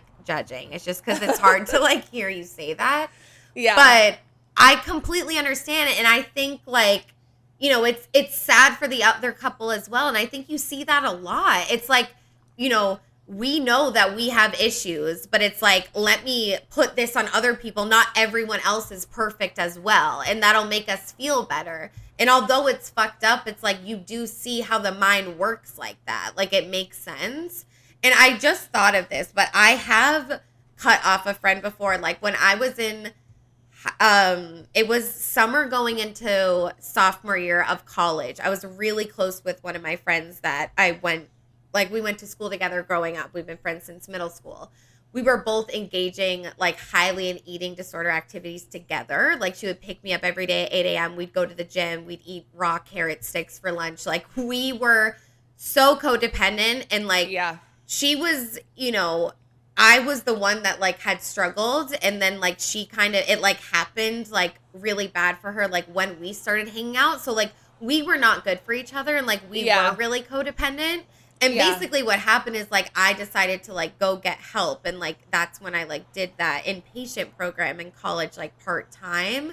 And I was like, I'm so sorry, but, like, I need to cut you off. And, like, I always felt so bad about that. And she was so hurt by that because I was like, I can't look at you without, like, I can't look at you without thinking about all the stuff that we did together. And it's not your fault because I was encouraging it. And, like, and we're friends now. Like, we moved on from it. But it was a whole thing. Like, it felt like a breakup. And, like, I feel like she was mad about it. Like, she was like, well, how can you put that on me? Because she wasn't really at the point where she realized she had a problem.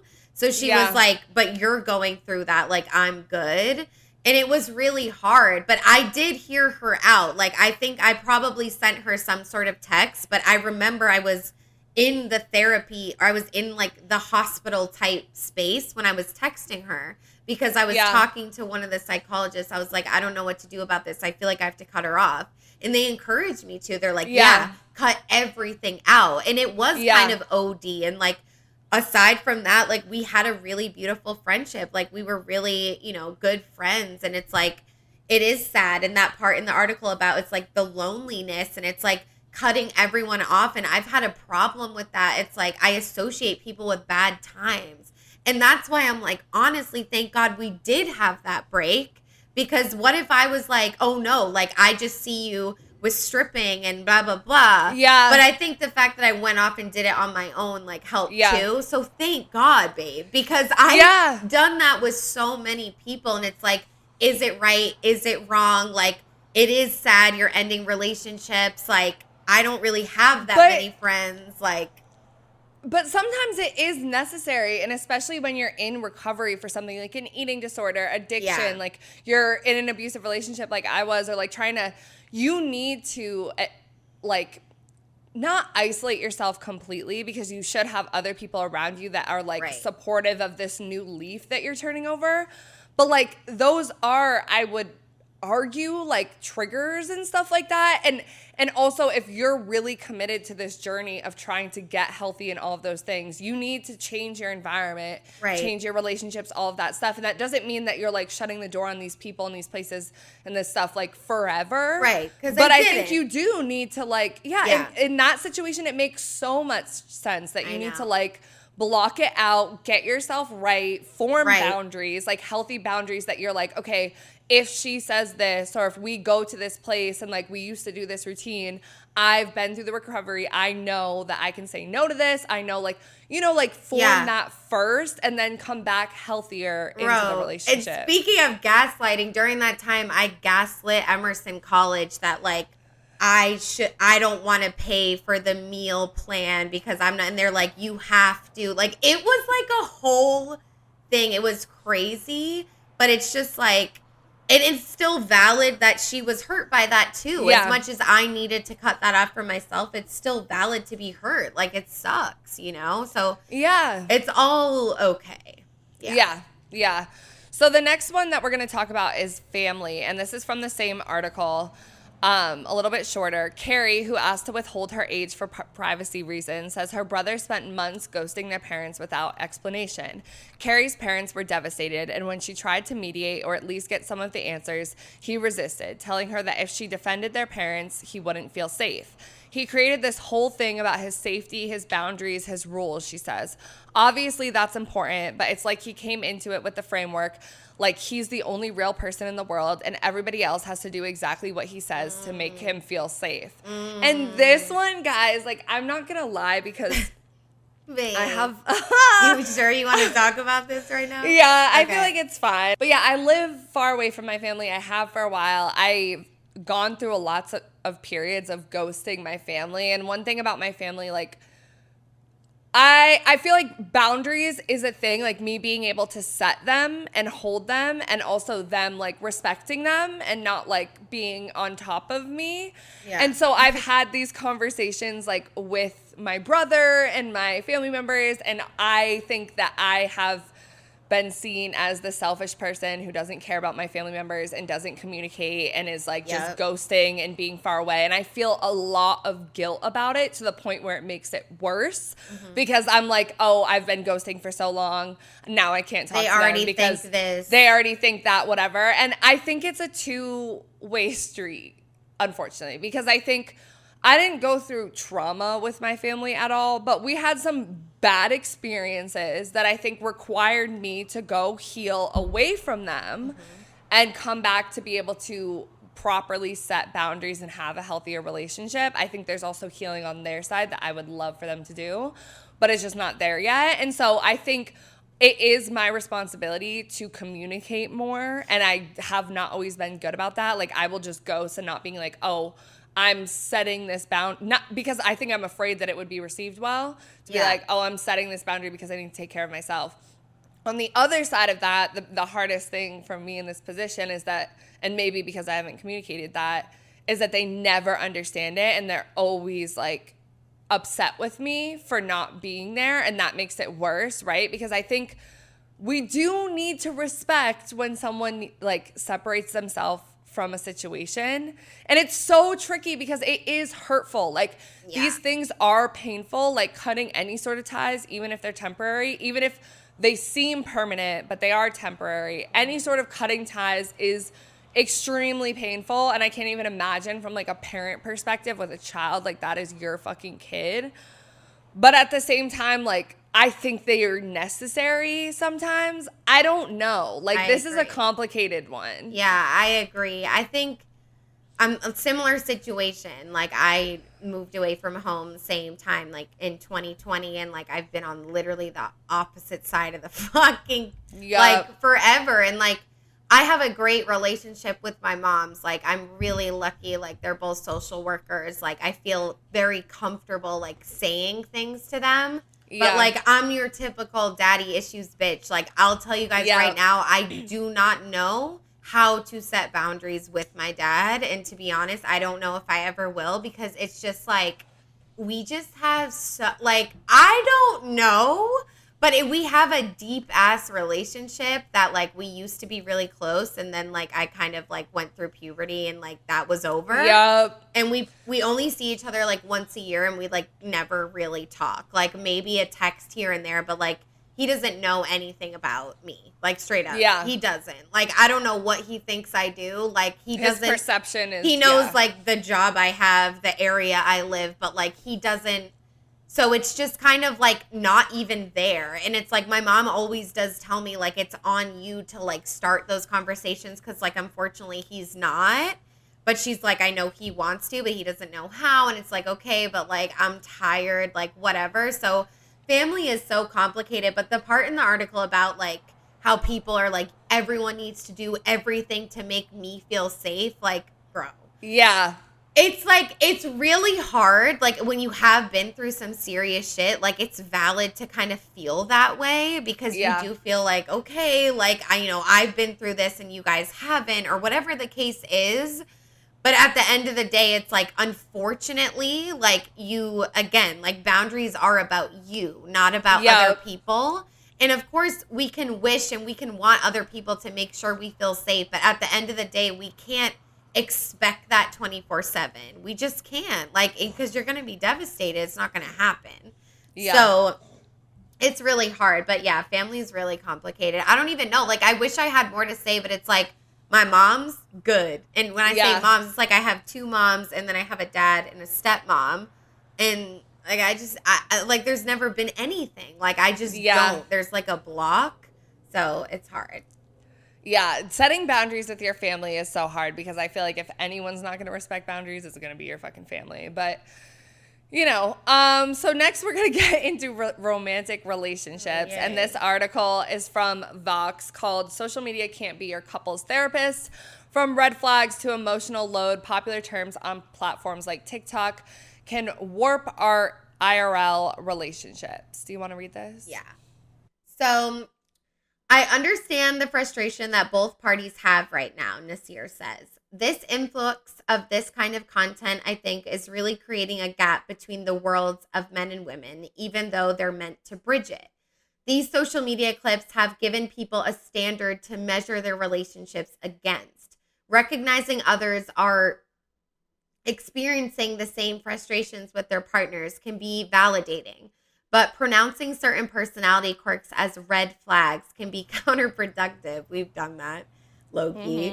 Yep. According to experts. While the inundation of relationship content has undoubtedly empowered people to leave abusive or dysfunctional relationships, the bar is now set extremely high.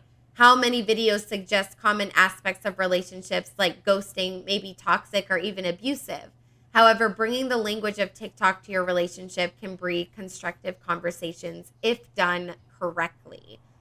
Algorithms shape what content users see, often elevating posts similar to those they've engaged with in the past.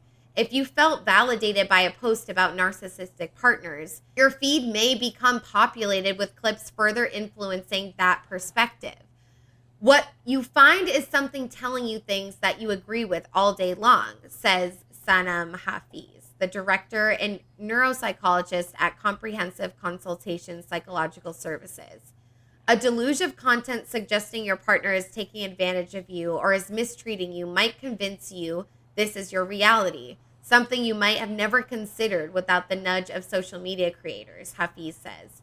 This social media courage, Hafiz continues, could lead people to act impulsively in ways they may come to regret. Cheating, insulting a significant other during an argument, passive-aggressively sending a clip to their partner, or even breaking up. Validation can quickly morph into confirmation bias, Nasir says, where every post supports your belief that your partner does not respect you, is exhibiting red flags, or is gaslighting you. If you watch enough videos where men are painted as toxic or manipulators, or women are said to seek constant validation from social media, you may not feel as compassionate toward your own partner when they make mistakes. How can you have empathy for your partner even though you're being inundated with this content that is telling you that your partner is wrong and you are right, Nasir says. That's the worst thing that people want to hear in my sessions. Yeah, so I don't want to talk about this too much because we do have a whole dating paranoia content episode that I think like gets into this a little bit more, like with the guru girlies, like theory TikTok, all of that stuff. But I do check that out, guys. We're almost at 2K. Let's go. Yes, please. Let's bring it up. So check out that one for more on this. I think the article summarizes it pretty well, but I do want to watch this one TikTok a little bit about couples therapy, and then I have a meme that we can discuss together. Hey, did you do the dishes? You were supposed to. Hey, sorry for interrupting. Is there a chance you didn't do the dishes? Excuse me, but do I have permission to initiate a constructive dialogue? Humility is one of my love languages, and since you are therefore filling my intimacy bucket, I will thus allow it. If you'll permit this observation, I happen to notice the dishes were undone when it was your responsibility to do so, which triggers feelings of invalidation and destructive withdrawal. I'm sorry, but I'm currently unable to let down the emotional barrier necessary for this kind of reflective listening. That's okay. Would you like to pencil in one-on-one time at a later date to discuss this possible friction and avoid further escalation? If I have the proper amount of time to rest, unplug, and sustain my emotional fitness, then I will think about considering. Thank you. I appreciate you. The feeling is mutual without crossing a boundary. Great. Excellent work. That'll be $200. So this meme was the initial idea. I knew I wanted to do an episode something about this. This was the initial idea, and then I saw this TikTok, and I was like bringing it all together. So this was like the inspiration for this episode, because I think the first TikTok, when we talk about like couples therapy, like there comes a point where you can imply like use all of this language, but maybe the relationship, like you two just don't fucking get along and you need to fucking end it, and like that's that. And then with the meme where it's talking about an unhealthy relationship is quote unquote like, oh, let's just like, I love you, let's forget about this massive argument we had. Unhealthy is to just forget about it and move on, but healthy is to like scream at each other kind of in the way of this TikTok. And to me, I've gone back and forth about this, right? Because it's like, there's a right, quote unquote, way to do relationships, and there's a wrong way. And like when we employ all this therapy speak and we're considerate of other people and da-da-da-da, like there comes a point where sometimes you need to just be like, it's fine, I love you, move on, we can think differently. Right. Or there comes a point where it's like you're in therapy and you go into whatever. So, Bro, you every time we do these episodes, like I think I know things, and now I'm just like fucked up because I'm just like, I'm so tired of it. But that TikTok is phenomenal. Yeah, I love that. So TikTok. funny because it's like, that really is what it's giving. Like, I know it's exaggerative, but that is what's going on. But I think you're right. Like, I think it's like with everything, it's a healthy balance between the two. Like, sometimes you do just need to say, I love you and move on. Not when there was a real catastrophe or anything, but you know what I mean? Because all of that shit and like the tone policing, the attachment style, microaggression, like, I don't know. And the way it's like, okay, do you want to pencil in a time so we can, like, it's too much. Like, we don't need to become the therapist. Like, we take what therapists say, and it's like every single therapist you have, like right now you have a therapist that you love. I had a therapist I loved for like 4 years, but it's like, not all therapists are like correct. Like we're still human beings at the end of the day. And they're not there in the situation. They're not there. They're maybe not in this generation. Things are ever evolving. There's so much more to consider now with relationships where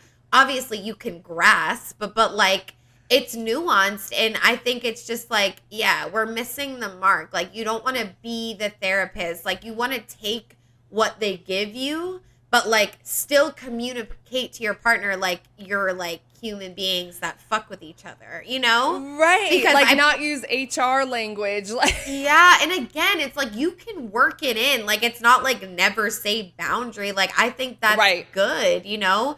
Even if you have boundaries for yourself that don't even have to do with the relationship, like you should talk about that with your partner like 1000%.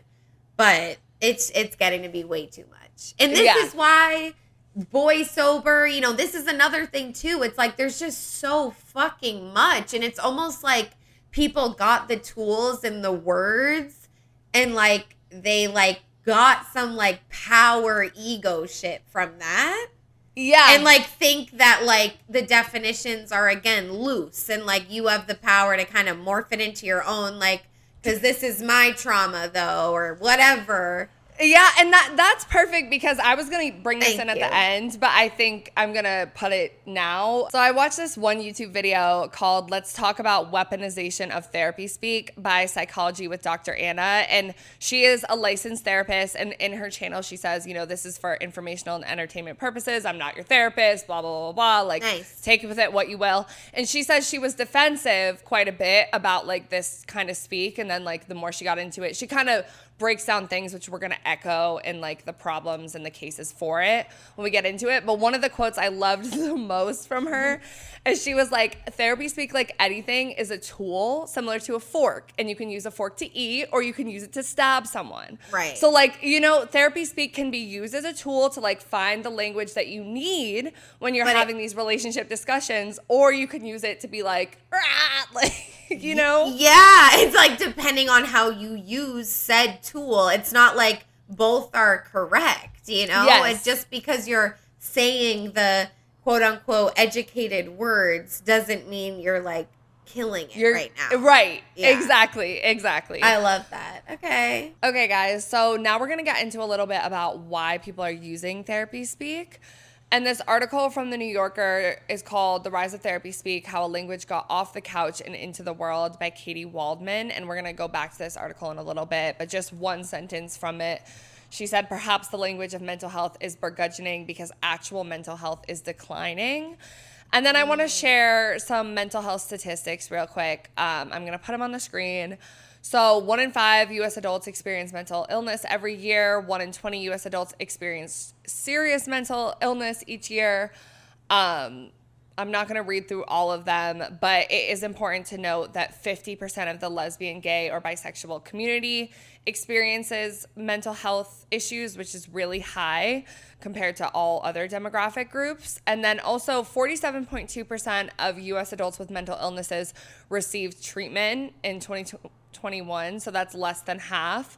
And the average delay between the onset of a mental illness and treatment is 11 years. So that's like a pretty fucking big gap. And Wow. then 10.6% of U.S. adults with mental illness had no insurance coverage in 2021, and 160 million people live in a designated mental health professional shortage area.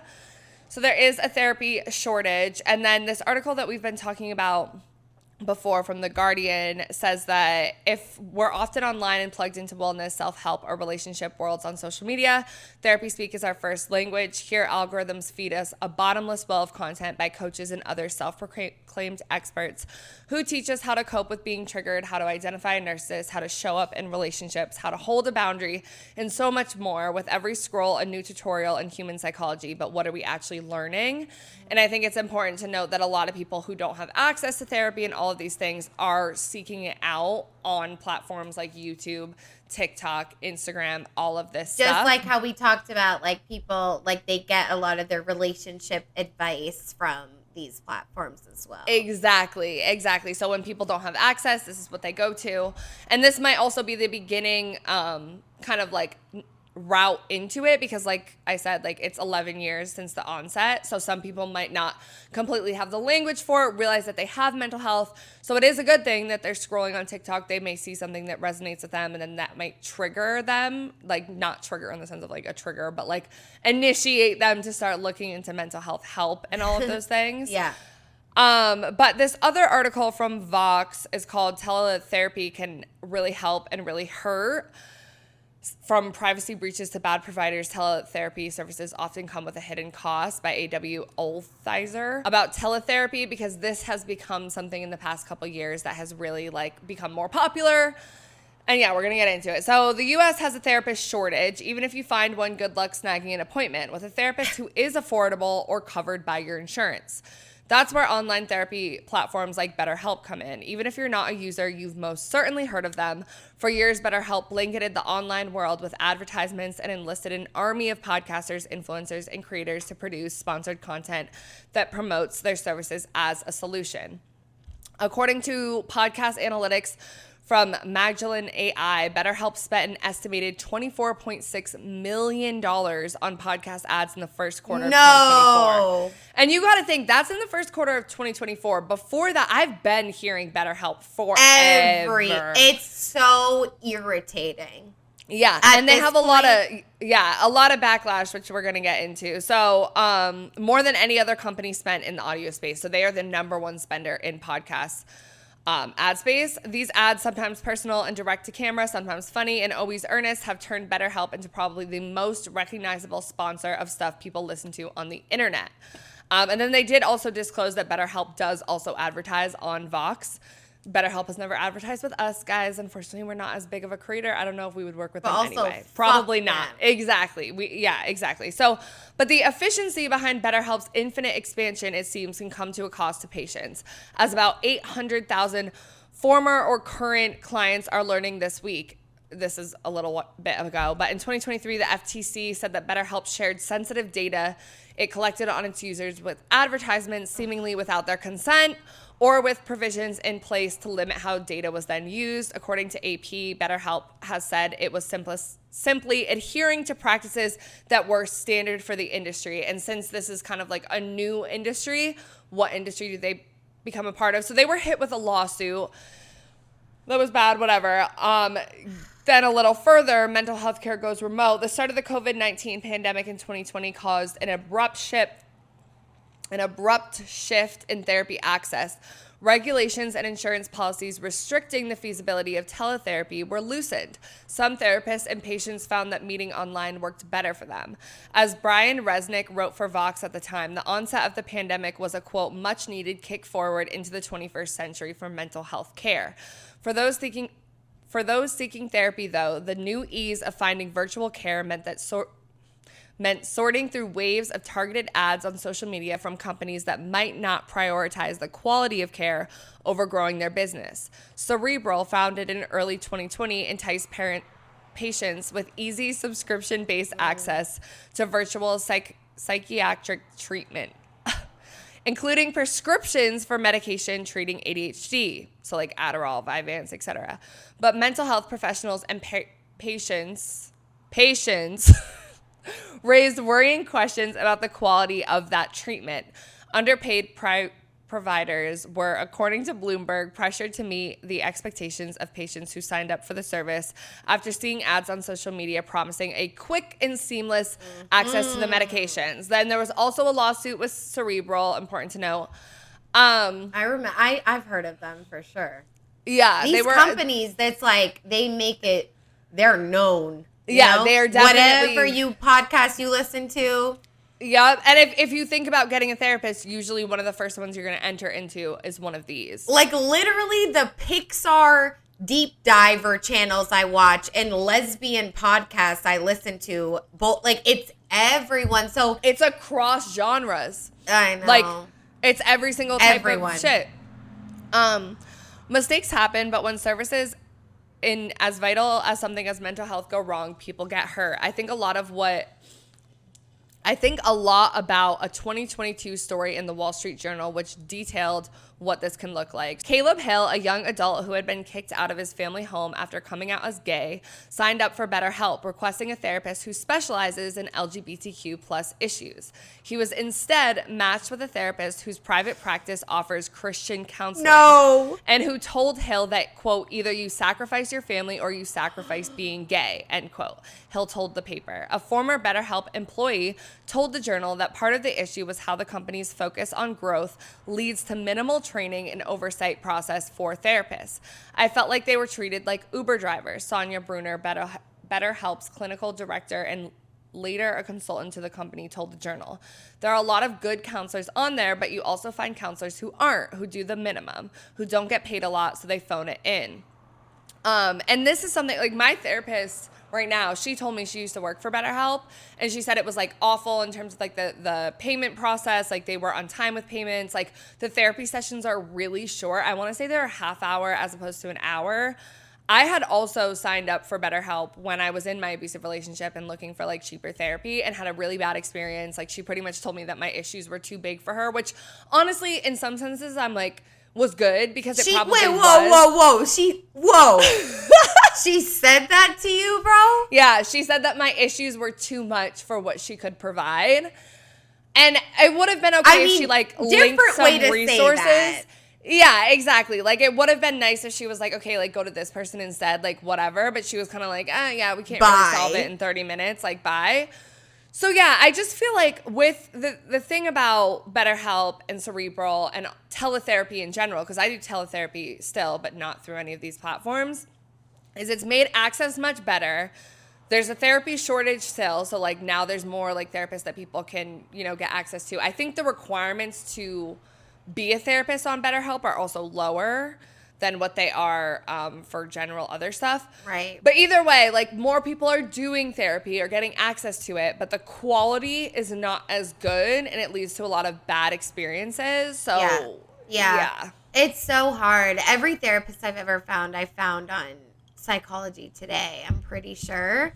But I also, since before this year, I've been very privileged with really good health insurance. Like otherwise, I don't think Psychology Today is that, you're not going to have that many options. And it's all just so sad when you think about it. Like you think about the mental health crisis, then it's like there's a shortage of therapists, and then BetterHelp comes out and people are like running to it damn near, only to be met with something horrible, Yeah. And it's like therapists can say weird things no matter what, but it's like the consistency of horror stories from these platforms, it's like it's blatant. Like it's not good. And yes, like yeah, maybe you could find a good one, but I don't want to take my chances. Like I've had a therapist tell me that I'm not skinny enough to really have an eating disorder before. And I was that's crazy. I was like 14 years old, and like I kid you not, something sparked in me that day. I was like, you know what, bitch? Like she skyrocketed my shit.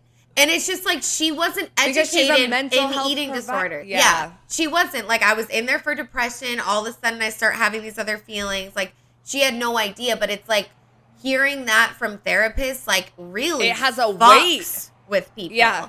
And so it's like almost dangerous, like depending on the state that you're in, to like test that out. And it's just horrible. It's like the beauty industry. I get it. You guys are exploited, but it's like with mental health too. It's just like, it's so rotten.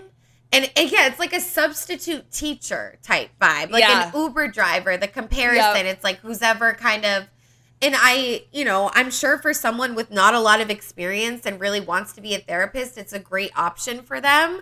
Yeah. But I just feel like the majority of people on there, it's just not good. And it makes me just so sad because it's like we know that there's a huge mental health crisis on all ends of everybody, everywhere.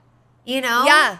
And I think it's so, last thing I'll say is just like with the COVID thing and everything went online, it's like I really do think that I was benefiting more with going in person, but I think because I'm a person that like struggles to like commit to appointments or like show up in person, like that's something that's hard for me, and my depression like isolates me, so it helped me a lot. But also it's like with the job I've had, or with the jobs I've had for the past couple of years, I would have had no time to go into an office. Yes. So it saved me that I could go on my quote unquote lunch break. Ubers, because you got to think like if you're going to Uber there. So it's hard. But I think if you can go in person, it does provide something new. And sometimes it's like my therapist can't see my body language. She can't see that my hand's twitching, like, or whatever. Like, you know, so...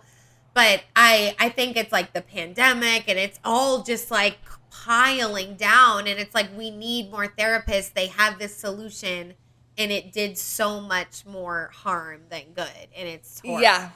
Yeah, and you got to think, even there's people like Caleb, who had like a very clearly obviously bad experience with BetterHelp, but then there's other people who this is their first experience with therapy, and it might be a bad therapist that is giving them bad advice and bad therapy speak, whatever. Not to say all therapists, whatever, but like because the requirements are more minimum, someone could think they're getting good therapy, but it's not, and it's causing all these therapy speak issues and whatever that we see like manifesting in greater society. Yeah. Oh, it's so scary. It's so It is scary. It's terrifying. A lot of people are boycotting. A lot of influencers are kind of like boycotting their BetterHelp as like, you know, someone that they I have choose to heard, work but with. some of them, like Shannon Beveridge, like did one the other day. I was like, girl, like you have money. Like, I mean, she doesn't. I know. Stop assuming influencers I know. are I rich. mean, it's a nuanced conversation because it's like, is it better than nothing for some people? Has it worked for some people? Yes. Right. Has it not? Like, Yeah, it's, I'm sorry, Shannon. It's a little tricky. But yeah, bad. you want to read the polls? Yeah, let's do it. So, and I just want to say, like, Shannon, if you're listening, like, I'm sorry. Like, I hate when people do that, you know? Yeah. Because it's like when people promoted Sheen and everyone gets mad. It's like, at the end of the day, it's like, we're just in this same system. It's like, you need to make money. So, like, I just caught myself, like, my bad. Okay, so we asked y'all, where do you get most of your mental health and relationship insights? And 39% said friends and family, 28% said my therapist, 20% said mental health influencers on TikTok and Instagram, and 13% said podcasts or YouTube videos. What the fuck is the next line, bitch? That's a listener story. They said they get their mental health advice from red meat, cooked medium rare, and whiskey on the rocks. You can Okay, I imagine this is a get it man. now. I get it. Yeah, that's but how they cope with shit. Yeah, Right. I will say, like, Like- to me, this was interesting that a lot of people are getting it from friends and family, because when we talk about how so many people are using therapy speak incorrectly, though I think it's important and it is really helpful to talk to friends and family about mental health issues, they are not like licensed professionals, and sometimes Right. they do give you bad advice. Yeah. So, like, you know? Yeah, I did vote for friends and family only because I'm not in therapy right now, but like I've been in it on and off for a really long time. Like I'm just taking a break, but I definitely need to go back, you guys. Yeah. Like for sure. But also, I don't really have health insurance anymore. I have one, but it's like super little, and like it's kind of just, it's too expensive. So, but I feel like I do talk to, like, I go to my friends and family when I'm like having issues for things. So I feel like that's where it like comes up. But at the end of the day, it's like, I know that it's like licensed therapist is like the way to go. But also it's like, my mom's a social worker, so it's a little bit different. But I'm not, like, every advice she's given me, I mean, she's never steered me wrong. Anyways. But Yeah, I do want to say one other sorry, thing about this, though. Because it is, like, kind of split. I mean, we have, like, 20% with TikTok and Insta, and then we also have 13% podcasts and YouTube videos. And this is kind of, like, what we were talking about with these algorithms and people taking things, like, out of context. Like, most of these mental health influencers are licensed therapists or in school or whatever. And a lot of them do give disclaimers that, like, I'm not your therapist. Everything is like general advice, but I don't know you. I don't know your situation, whatever. But I do think that that leads to a lot of like this therapy speak being used, because I'll tell you, like, when I'm in a difficult situation, particularly like relationships or whatever, and I'm trying to figure out what's going on, I'm gonna go on TikTok and be like, oh, attachment styles, like they're like, and it's bad sometimes. Like you shouldn't really do that too much unless you're actually like looking at multiple sources and you're comparing and, like, and you're good thinking deeply. creators, because that's okay. Because it's also like, you know, you're seeking community. It's like, am I the only one that's spiraling about this shit? It's more than that. I don't think you're necessarily going them for the end all be all, because you're great with like insight, like just like it's a tool, like it's information to have, but then you move like accordingly, like how you should, you know? Yeah, but like even with therapists, like you can't always like live by them, like that's it, you know? Yeah. I've definitely like taken some things from therapy. It was like, you know, I understand maybe why they said that, but like I'm like, I don't really, that doesn't resonate with me, so I'm gonna move on. Like that happens. Like they're not perfect, you know?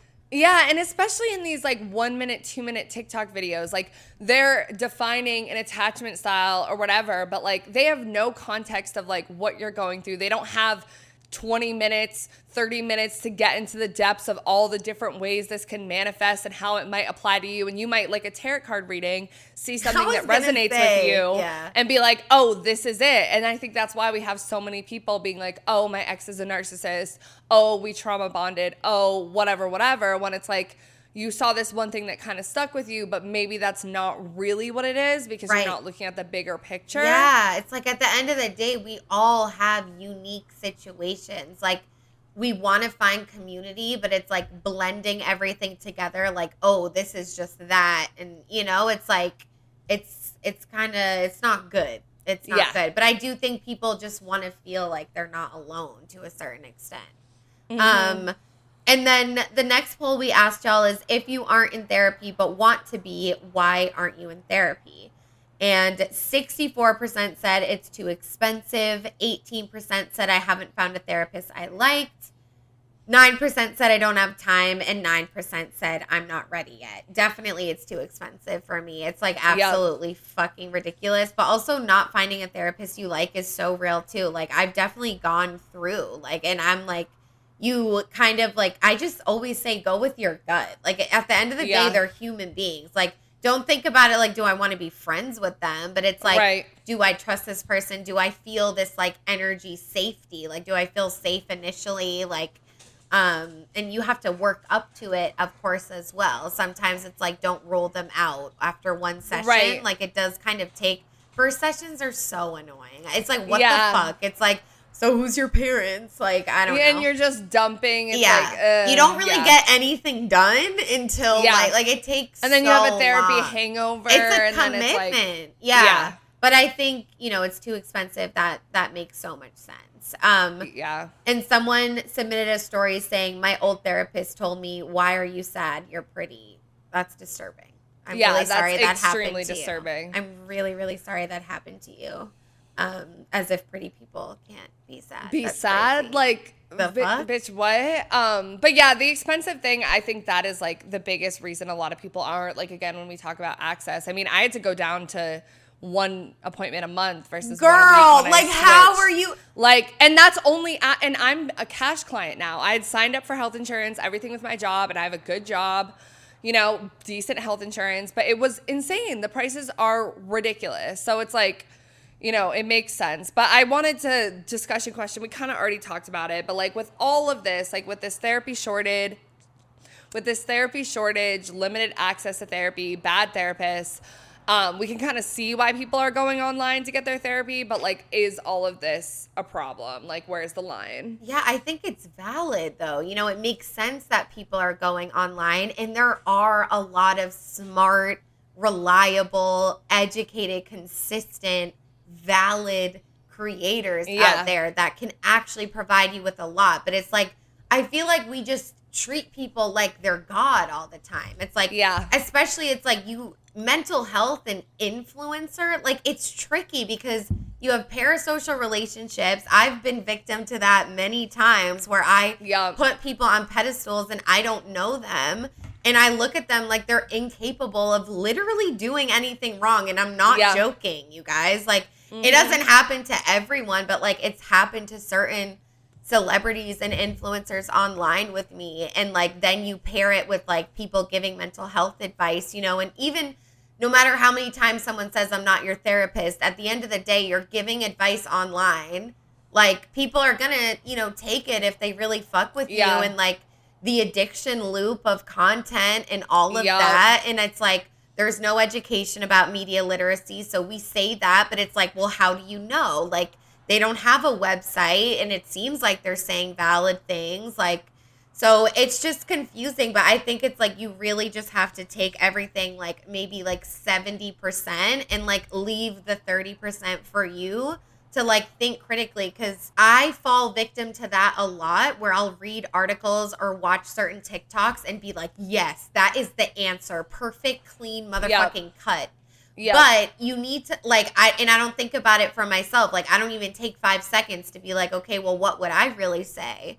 You know? So it's like, you have to leave room for yourself as well to like be in that conversation, because you know more than you think you do.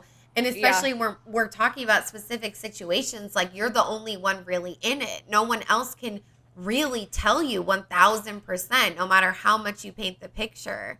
So it's like we need to have more trust in ourselves and like listen to our inner voice more. And I don't think it's bad that there's content about mental health. I mean, it's not. Like Gen Z has definitely made so much movement in a good way when it comes to mental health. Yes. 1000%. But I think like with everything that we talk about that goes viral online in these parasocial influencer relationships, it's not going to be perfect. So I don't think it needs to go away. But again, it's like we need more education. Like we need, you know, more legitimate people doing this if this is going to be a thing. So that's how I feel, guys. Yeah, 100%. Like everything you said. And then the only thing I'll add is like the confirmation bias, which you kind of said with the addiction loop of it. But like, I know for me, it's been really helpful having a therapist because sometimes I will say something and she'll be like, hold on, you know, you're thinking about this wrong. Like you are the person who's in the wrong in this situation. You are not setting the boundary. I know, right? Like she knows, but like she's telling me versus if you're engaging in a like TikTok or YouTube video or a podcast where there's no back and forth of that conversation, you can just like take this information in and be like, oh yes, this confirms what I thought and this is right.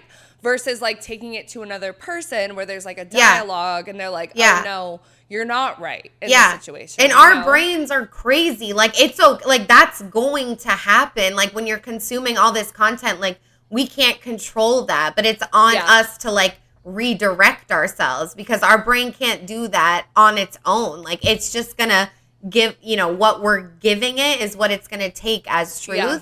You need to like have that extra space to think about it for yourself without any godlike individuals guiding you. All right, so now we're going to get into the problems with therapy speak. So the first one is access, and pulling from that same New Yorker article from before. In the United States, basic mental health care remains a luxury item. There's a reason why the most fluent speakers of the trending argot tend to be wealthy and white. This may explain some of the irritation that therapy speak occasionally provokes. The words suggest a sort of woke posturing, a theatrical difference to norms of kindness, and they also show how the language of suffering often finds its way into the mouths of those who suffer the least. Next, we have the misuse of this language from the same New Yorker article. For Lori Gottlieb, the author of the book, Maybe You Should Talk to Someone, the downsides of casual therapy speak are more straightforward. Quote, I want to be clear that there's no reason why people who are not professional psychologists should be expected to use these terms correctly, she told me. But there's a lot of inaccuracy. Error can be introduced via colloquialism, OCD for organized, or the actual misconstrual of a word's meaning. Someone mistaking conflict for abuse or labeling you a gaslighter because you've expressed an opinion that they don't agree with.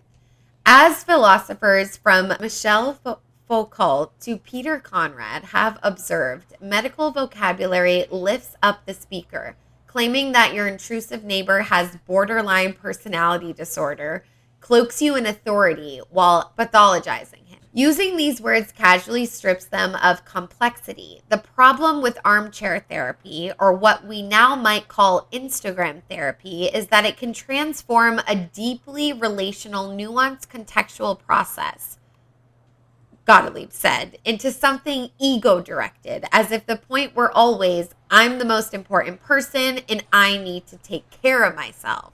Wow. Yeah. So going off of this a little bit more about the third issue with therapy speak is selfishness, individualism, power, and control. First, we have from the Guardian article, Kate teaches biology in a secondary school in Manchester, where she has worked for 15 years. She has been a former tutor for 10. In her experience, conversations she hears among teenagers and the way issues brought to her are described have changed dramatically in the last 5 years. Quote, I hear words like triggered, gaslighting, and narcissist so often, she says. Young people are using these words to describe their fellow pupils and other teachers when they feel hurt or singled out. I had to look up what gaslighting meant. She reflects empathetically on how difficulties in friendships when you're at school can feel like the end of the world. You want to validate how they feel, she says, because being a teenager is really hard, but sometimes it seems as if they're wedded to words they've picked up on social media. They're dismissing each other and sometimes struggling to take responsibility for their own behavior because they have compelling words like, quote, triggered, that make their own feelings the most important thing above everything else. Yeah, it's so interesting how it does make you seem like authoritative when you diagnose someone like that. Yeah. And it's just like, it's so wrong that we go to think that way, but it is very true. If you don't think critically about it, you're like, oh, this person knows what's up. Like, no, they don't.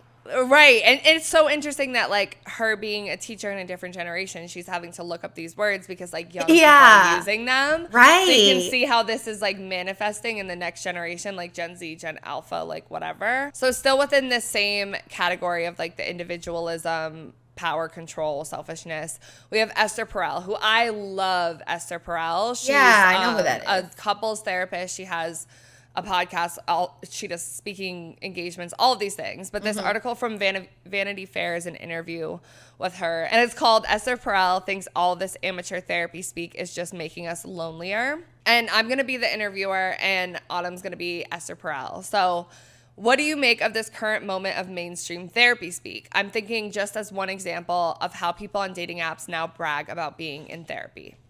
The conversation about mental health, you know, that therapy is not for the crazies. It actually has a lot of good in it. I come from a generation where going to therapy was the thing you never mentioned. The fact that it's becoming a sign of being an evolved person is an interesting thing. It means I'm thinking about myself. I'm reflective. I have an interiority. I'm a deep and self-aware person. It has taken on this whole other aura. There is something about bringing more clarity and understanding to things that people have struggled with forever and often in isolation. But there's a paradox.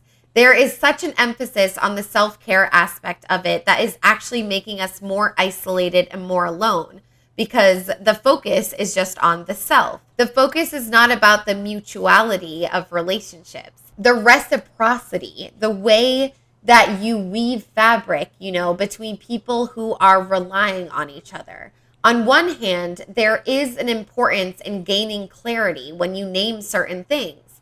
On the other hand, there is a danger that you lose all nuance, that you're basically trying to elevate your personal comments and personal experience by invoking the higher authority of psychobabble. What you call therapy speak, we used to call psychobabble. It's a new word for an old concept. In the past, you could have said, I think this, and so does the rest of the community.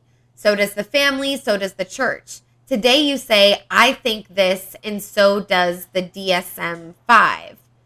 I don't like what you do, so I say you're gaslighting me. You have a different opinion, and I bring in a term that makes it impossible for you to even enter into a conversation with me. Labeling enables me to not have to deal with you. But in the end, it creates more and more isolation and fragmentation. That is not necessarily a good thing for the community and for the social good. The labeling has definitely infiltrated the way we relate to each other. People will read about attachment theory and then walk around with a specific identification as an avoidant or an anxious attachment type. In the past, you would have said, I'm a member of this party, or I go to this church. Now you say, I'm a member of this attachment group. I think that putting people in boxes and reducing their complexity is problematic. If you start to name yourself by one little thing, you know, like I have insecure attachment, what are you saying about yourself? Why do you want to reduce yourself to one over-important label? Also, what this does is put clinical terminology into the hands of non-clinically trained people who then weaponize it. There's a reason we go to school for umpteen years and continue to be trained until we drop dead, because we still don't know it all. it's very important to show that therapy is a highly relational, nuanced, and contextual conversation. That is very different what you get on TikTok or Instagram or your friends in armchairs. Yeah, I love Esther Perel because I think she always talks about like the nuances of things. Right. And how like, I mean, mutuality, which I have a hard time saying the fucking word, is something that I saw in another source too. Like the idea that it's like removing this like back and forth relationship or this like idea of context and nuance and like reciprocity and all of those things, I think is one of the like biggest issues with therapy speak. So I really like how she talks about, and also, you know, like, professionals versus not professionals, and that kind of like putting these terms in the hands of non-clinically trained professionals to run with it and start trends. It's like, and she said at the beginning, the duality, like it's not a bad thing that people are talking about it, but just like what we've been saying, she echoed that like it is problematic and it's dangerous and there is so much nuance to every situation.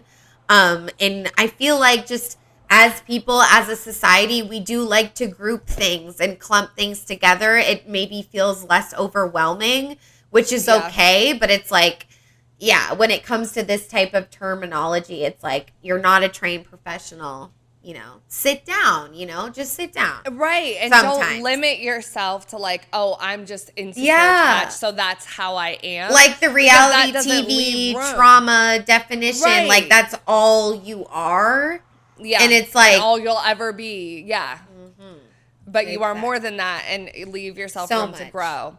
So the last part of and I feel like just like sexuality, like attachment theory is low-key fluid, bro. Like I feel like that shit, I know it has to do with like growing up and about your parents. Yeah. But like I do think that like you can like bounce around, like maybe like something was a trauma response, but this is your real one or whatever. And like your goal, right, is if you have anxious attachment, whatever, if that's what your therapist says, that's what you feel, like your goal is to not like continue to do behaviors that are the toxic side of anxious attached and put that on your partner and like work through that to be more secure. Like, you know, that's the goal. I'm not gonna lie. Just limit that to yourself. I took the test the other day and I got secure. Okay, so that's great. I know. That is like great. I was so happy. So that's pretty cool. Yeah. We love that. Period. Okay, next we have the fourth and final one that I want to talk about with the problem with therapy speak is the defense mechanism. Big one. This is a big one. So it says, by virtue of being human beings, we're masters at distancing ourselves from difficult aspects of emotional life, says Dr. Jonathan Shelder, a psychologist at the University of California, San Francisco. One way we distance ourselves is through words. What we've got now is this kind of pop psychology language of cliches, abstract concepts, and turns of phrases that are so different from speaking from the heart. For Shelder, modern therapy speak is, quote, not actually a product of reflection and examination. In psychotherapy, he says, we always move from the general to the specific. People will say something general or abstract, and a good therapist is always asking for examples. If a person says that they feel stressed, we might say, okay, tell me more about that. How did you experience the stress? If a patient is using therapy speak, the goal of the work has to be to move away from this to something more immediate and emotionally alive. But some therapists, including myself and many I know, myself being the writer is also a therapist, believe that the expressive nature of therapy speak is actually not all that expressive. The language barely aligns with what therapy is, a singular relationship between the therapist and their client with its own intimate context and idiosyncrasies. Shelder focuses on the word, quote, triggered. For some people, it's very difficult to say I was angry or I was terrified.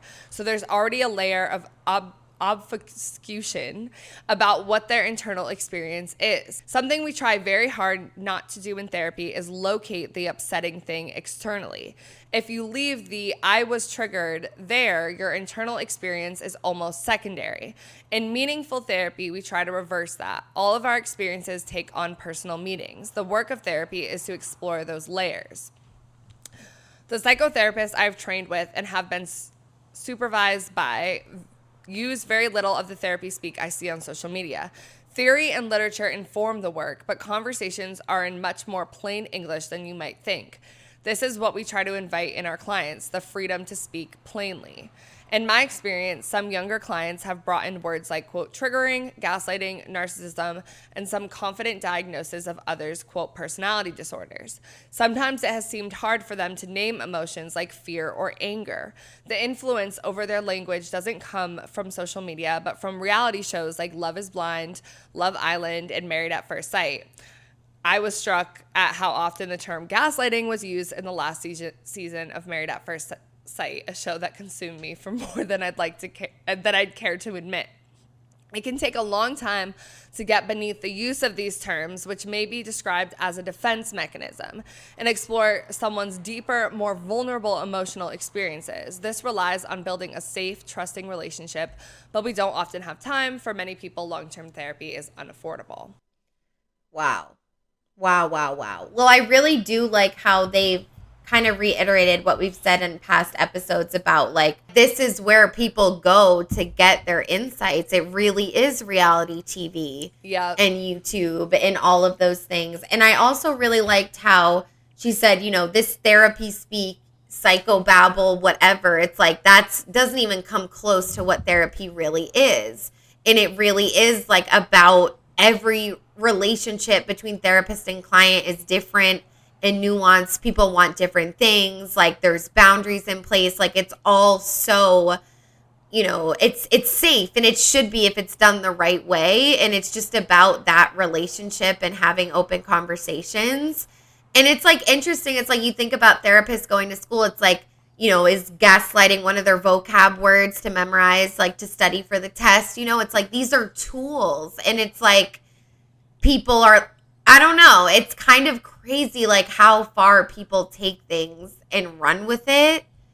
But I feel like everyone's ultimately saying the same thing, for it's like, it's not bad that people are, because it's good to be curious. Like, it's better than when people didn't give a fuck, or like what Esther Perel said, like, it was like no one would talk about it, you know? And I feel like that keeps happening, bro. Like, I feel like we keep doing like good things intentionally, maybe, but we just blow it out of proportion. And again, it's like, don't blame TikTok. Like, it's just a byproduct of our society. But it's a little insane. It's like we've never been so disconnected and lonely as a society, but at the same time, it's like we're all like so connected by like these platforms like TikTok and like all over the world. It's like everyone knows like what this shit is. Like, it's really like matrixy to think about.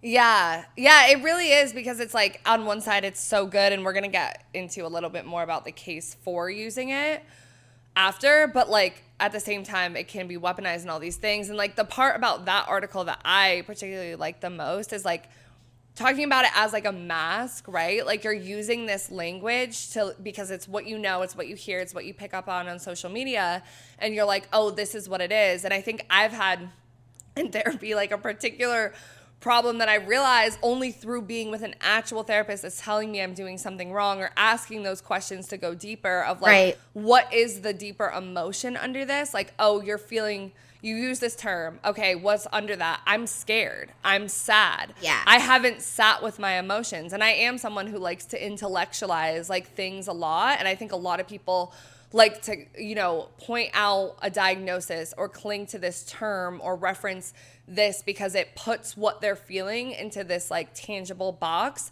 that they almost don't have to feel it anymore because it's outside of them. And I feel that so hard. Like, that feels a lot better in the moment than actually sitting with yourself and being like, I'm sad. And like a lot of us as a generation, like, we joke about mental health and trauma and triggers and all this stuff so much because it is more talked about, it's more accessible, and I think that's a really good thing.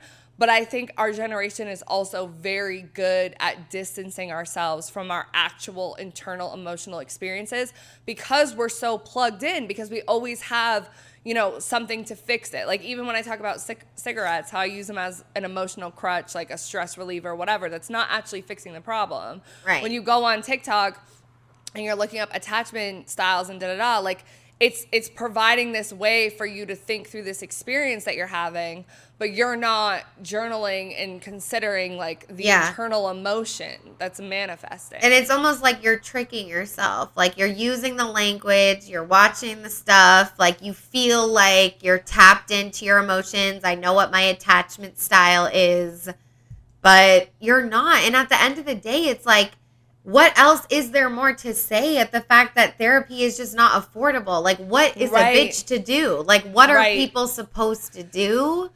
So, I don't know. It's like that's why it's like, well, thank God someone's there. Like, thank God we're finally talking about it. Yeah. But I think it's going to take time for people to understand everything of what you just said, of like knowing, you know, what this type of content and this type of therapy speak trending stuff is doing to us. And also like one other thing from Esther Perel's section, like I struggle with this a lot. Like she was like, you know, we're just thinking about ourselves, not the community, because I felt like in order to heal, like I had to go like the whole other direction and be like, no, I'm just going to put me first. And I feel like a lot of people relate to that. And I know it's a very, like, American, individualistic, like, myself over everyone, because, like, you hear about, like, different cultures. It's like, that's not how it is. Like, everything is so community and, like, family is everything. But here it really is. Like, I feel like just, like, growing up here, like, being a white person, it's like, it's just me all the time. Yeah. And so, and I've, like, you know, given advice to other people. I'm like, no, cut them off. Like, you are the most important person at the end of the day. And you are, but it's like over time, like all this me on top and cutting these people off, like it is isolating you even further. Like, yes, it's okay to cut people off sometimes, but like, I feel like it becomes like, I just need to put myself first. And if I just don't even like 20% of your energy, so we're not hanging out anymore, you know? Right. You need community to like fuel you and feed you. And also like, I think service and like helping other people is something that you should consider when you are healed and stuff like that. Like how a lot of people go to their friends and family. Like I think sometimes I've been caught in the same cycle where I'm like, oh, I need to focus on healing myself and I can't be around these people because they're not healed yet. But it's like no, we're like projecting maybe almost. Yeah. Yeah, we're projecting, and it's like maybe like I don't need to like spend my time trying to fix these people, but like it's helpful to still engage with those people who are still on their healing journey, and I still am too, you know, and like offer advice or like listen to them from their perspective. Like it should be a give and take. I know. You can't just create a bubble. Because that is such a thing too. It's like if someone's not in therapy or they're not on their healing shit, it's like, oh, red flag, you know? Yep. But it's like everyone is going to get there within their own time. And it is like, it's not a bad thing to want someone that's like been to therapy, but it's like not everyone has the chance. Like people do it in different ways. Like it's not like therapy's the only way you can heal. If you have access to it, definitely go. But like there are other ways too, you know?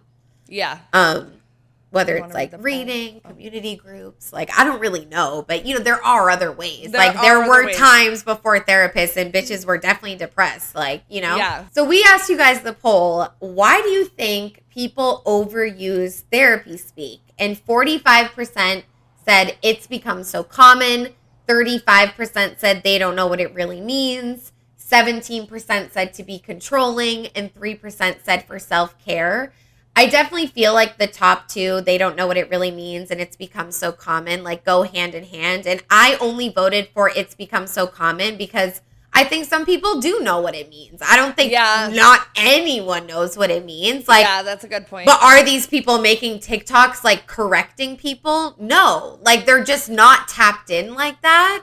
So it's like, it can feel like everyone thinks this certain way. But it's like, those are the creators, though. It's like, what about the commenters? What about the people on the app, like, watching the content? So I don't think it's like no one knows what it means. I know that people do. And, like, I hope maybe it could be 50-50. I don't know. But I think most of it is just, it's become so common. It's like we're all just, like, parrots and, like, we hear shit and, like, boom.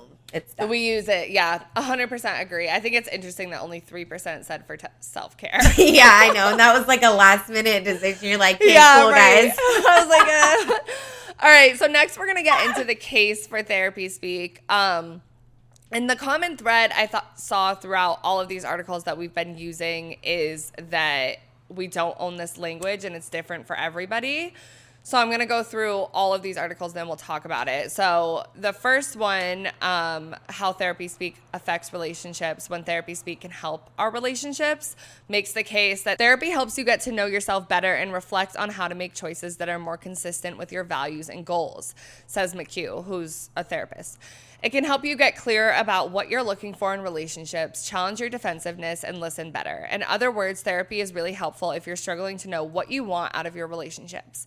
It can help you figure out how much energy you want to give to others and how much energy you expect to receive in return. Therapy speak in the context of therapy can be especially helpful. When you and your professional are in the safe space talking through some of these words and how they apply to your life, that's when therapy speak is the best used.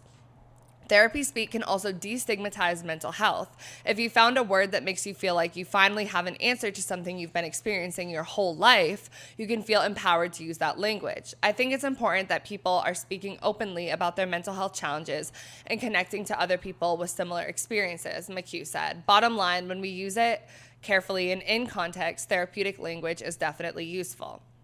And then the next one is from that same New Yorker article, and the author, Katie Waldron, said, one concern that I expected to hear was that the mass adoption of psychological speech might disservice people with severe mental illnesses. Wasn't it disrespectful to toss around terms like trauma, depression that can imply so much suffering? Where was the line between unraveling a taboo and draining a word of its value? The psychologist I spoke to surprised me. Steeped in a counter history of silence about the vilification of mental illness, they could not bring themselves, it seemed, to worry about this particular aspect of therapy speak's rise. Gottlieb, who we mentioned before, pointing to a cottage industry of drinking memes on social media, noted that most of us are still much more likely to minimize mental health challenges, including addiction, than to exaggerate them. And although Saxby allowed that there is a danger of pathologizing and treating, she found both modes preferable to fear and shame. If I, meaning, the writer, was once suspicious of the language budding across my social media feeds, lamenting its expansion now feels like making a claim about who exactly mental health is for and what we'd like it to do. We could say that it's for individuals who struggle with its opposite, but in that case, the language of healing will always be the language of difference. And if we say that it's for those who have traditionally spoken of such things, we restrict well-meaning to a milieu of people who can afford it. And then lastly, we have the Guardian article, which said, however, writing all this down, like this is from the perspective of the writer, makes me think, what right do I have to assume passport control for certain words? The language of healing or surviving will look different for everyone. It's complex. Could the expansion of this language speak to a collective hunger for a framework that helps us talk about our existence in modern society? That is, trying to feel peaceful, purposeful, and connected while many structural forces collide and make that existence feel harder and harder. There's no clear solution other than make the world easier to live in, but a therapist might tell you that's magical thinking. What I've gathered from all of this is really that it's interesting that on one hand, we have a generation that's so vocal about their trauma and about all these things and using these words and like thinking about things critically, maybe to an extent. And then at the same time, it's like we are still in a place where people don't take mental health that seriously. Yeah. And I forget who said that. But it's like, how can those things like exist at the same time? And then I was thinking like, well, maybe a lot of it's just like performative. And if like this is the culture, like these are the things we're saying, like these are the words we're using to describe certain situations now. It's like you kind of just like hop on that without even maybe consciously like making that choice, Yeah. And like that really sucks because it's like you think about it, it's like people, and maybe it's because it's more normalized to go on TikTok and hear someone say like a very traumatic real story that happened to them. So it's like we're kind of taking it seriously, but not as much because there's so much of it. And it's like you think, well, everyone has trauma to a certain extent. Yeah. So it's like we're not, I don't know. It's weird. Well, yeah, because we used to minimize mental health like so much, and we still do a lot. Right. And I think older generations still do, especially like within themselves. And I saw like funny memes and videos about Gen X and how they're like, they would say some really fucking traumatic shit, and you're like we're looking at them, our parents' generation, like, you need to go to therapy for that. But they're not like, they're like, oh, I went through this and da-da-da, like, I'm still okay. And you're like, that's not a good thing. Right. You know? So, like, there's that part of, like, society and those generations that are like, oh, you just push through it. You just push through it. And then there's our generation that's more like, no, we need to use therapy speak. We need to do this. We need to pay attention to this, that, and the other thing. And it's like, maybe we're somewhere in between, but we need to, like, be destigmatizing this language and using all of it to get to a better place. And it's almost like if language is a tool, like we need more language, like how we said at the beginning, like there's a difference between a bad experience and trauma. And like we're at a place in learning and destigmatizing mental health where we're like, okay, you can't, in our trauma dumping episode, we're like, we never want to say this isn't trauma because for everybody it's different, and who am I to say? Like, and I think that's a very like mental healthy therapized way of looking at things, is to not like insert yourself into someone else's experience because you're not experiencing it. But at the same time, that is kind of a question, and I feel like it's okay to ask that because it does like have the opposite effect to people. Like even how I'm talking about like my situation with the triggers and stuff like that. Like even in myself as someone who's experienced it, I've had a hard time identifying what's really a trigger and what's just a negative emotional response. Yeah, 1,000%. So it's like, and I don't know. The other part that confuses me too is like the humor piece, because like we talked about in the trauma episode with the candy bowls and like what Katie Waldman said in the New Yorker article about like the memes, like it minimizes it, but it's also like, I do think like maybe because like we're a generation that was like, we're like in these social media times, it's like different for us. Like I do think people do cope well with humor, and like when I see someone like post something funny about something they've been through and I relate to it, like I'm like, I feel good. Like I'm like, oh, it's like community. So I think it's hard. It's like we can't even just have that, because then you have the overall impact and now we're minimizing it. Like it's exhausting, you know? Yeah. But I do agree that it minimizes it to a certain extent. But I think coping with humor in that sense and building community like is one of the, like TikTok is just a funny, silly app at the end of the day. So it's like maybe that's what it should be, to like it should have that space to be that.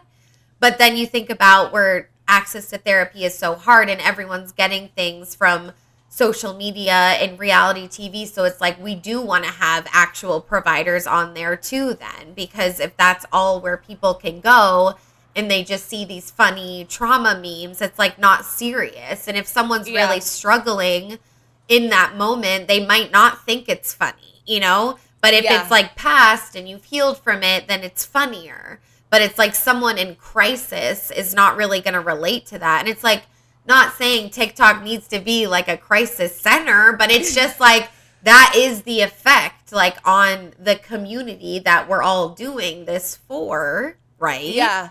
Yeah, because both are existing on the same platform. Like, it's like funny whatever stuff, and then it's also educational stuff, and then it's also shared experiences. Like, you have all of this coexisting in this. And, like, the thing with the funny humor stuff, too, like, how much of it is a defense mechanism. Because, like, that was one of the biggest things that I pulled from this whole thing, like, that really that was different than what I was thinking about it, is the whole idea of using it as a defense mechanism.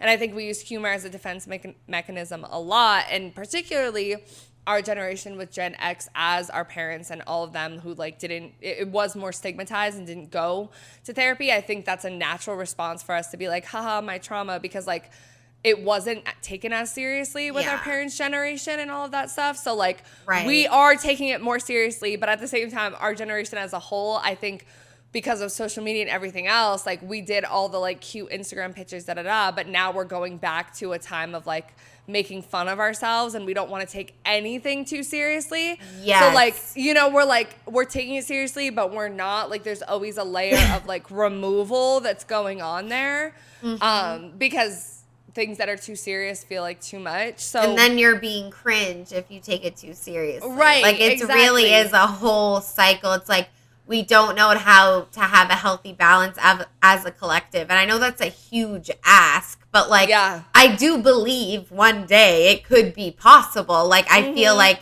we talked about the beauty pendulum in the episode a few weeks ago about beauty obsession. It's like the pendulum, it's like we can't, either we're like gonna use this therapy speak and we're gonna make it funny and we're gonna go all out, or it's like there's nothing and everyone should be embarrassed, you know?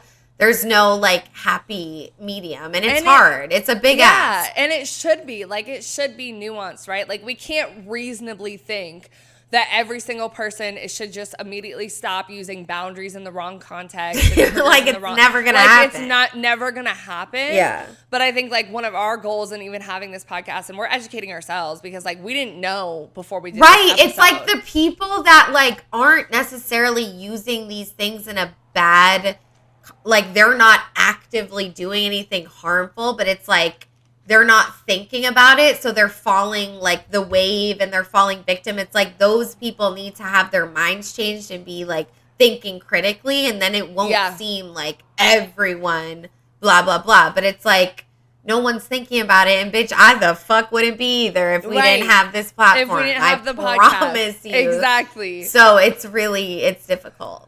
Yeah. So next, I want to just do a quick little conversation about are we having too much therapy? So I listened to this podcast episode by Critics at Large by The New Yorker, and it's called The Therapy Episode. And they had like a whole conversation about a bunch of things. But like towards the end, there was a part that stuck out to me.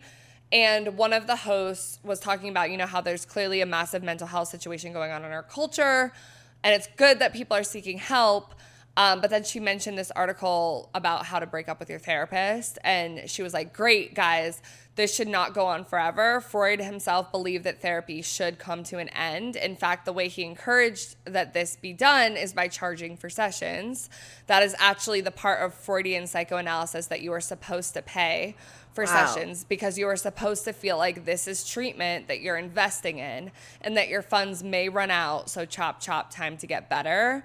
And I feel like this can be looked at in two senses, right? Because it's like, you know, like the case, like we're talking about access, we're talking about money. All of that is so real. And especially when we talk about like classism, capitalism, like different communities, LGBTQ, Black communities, Asian, people of color, all of that stuff, like getting access is a whole conversation, and cost should be discussed.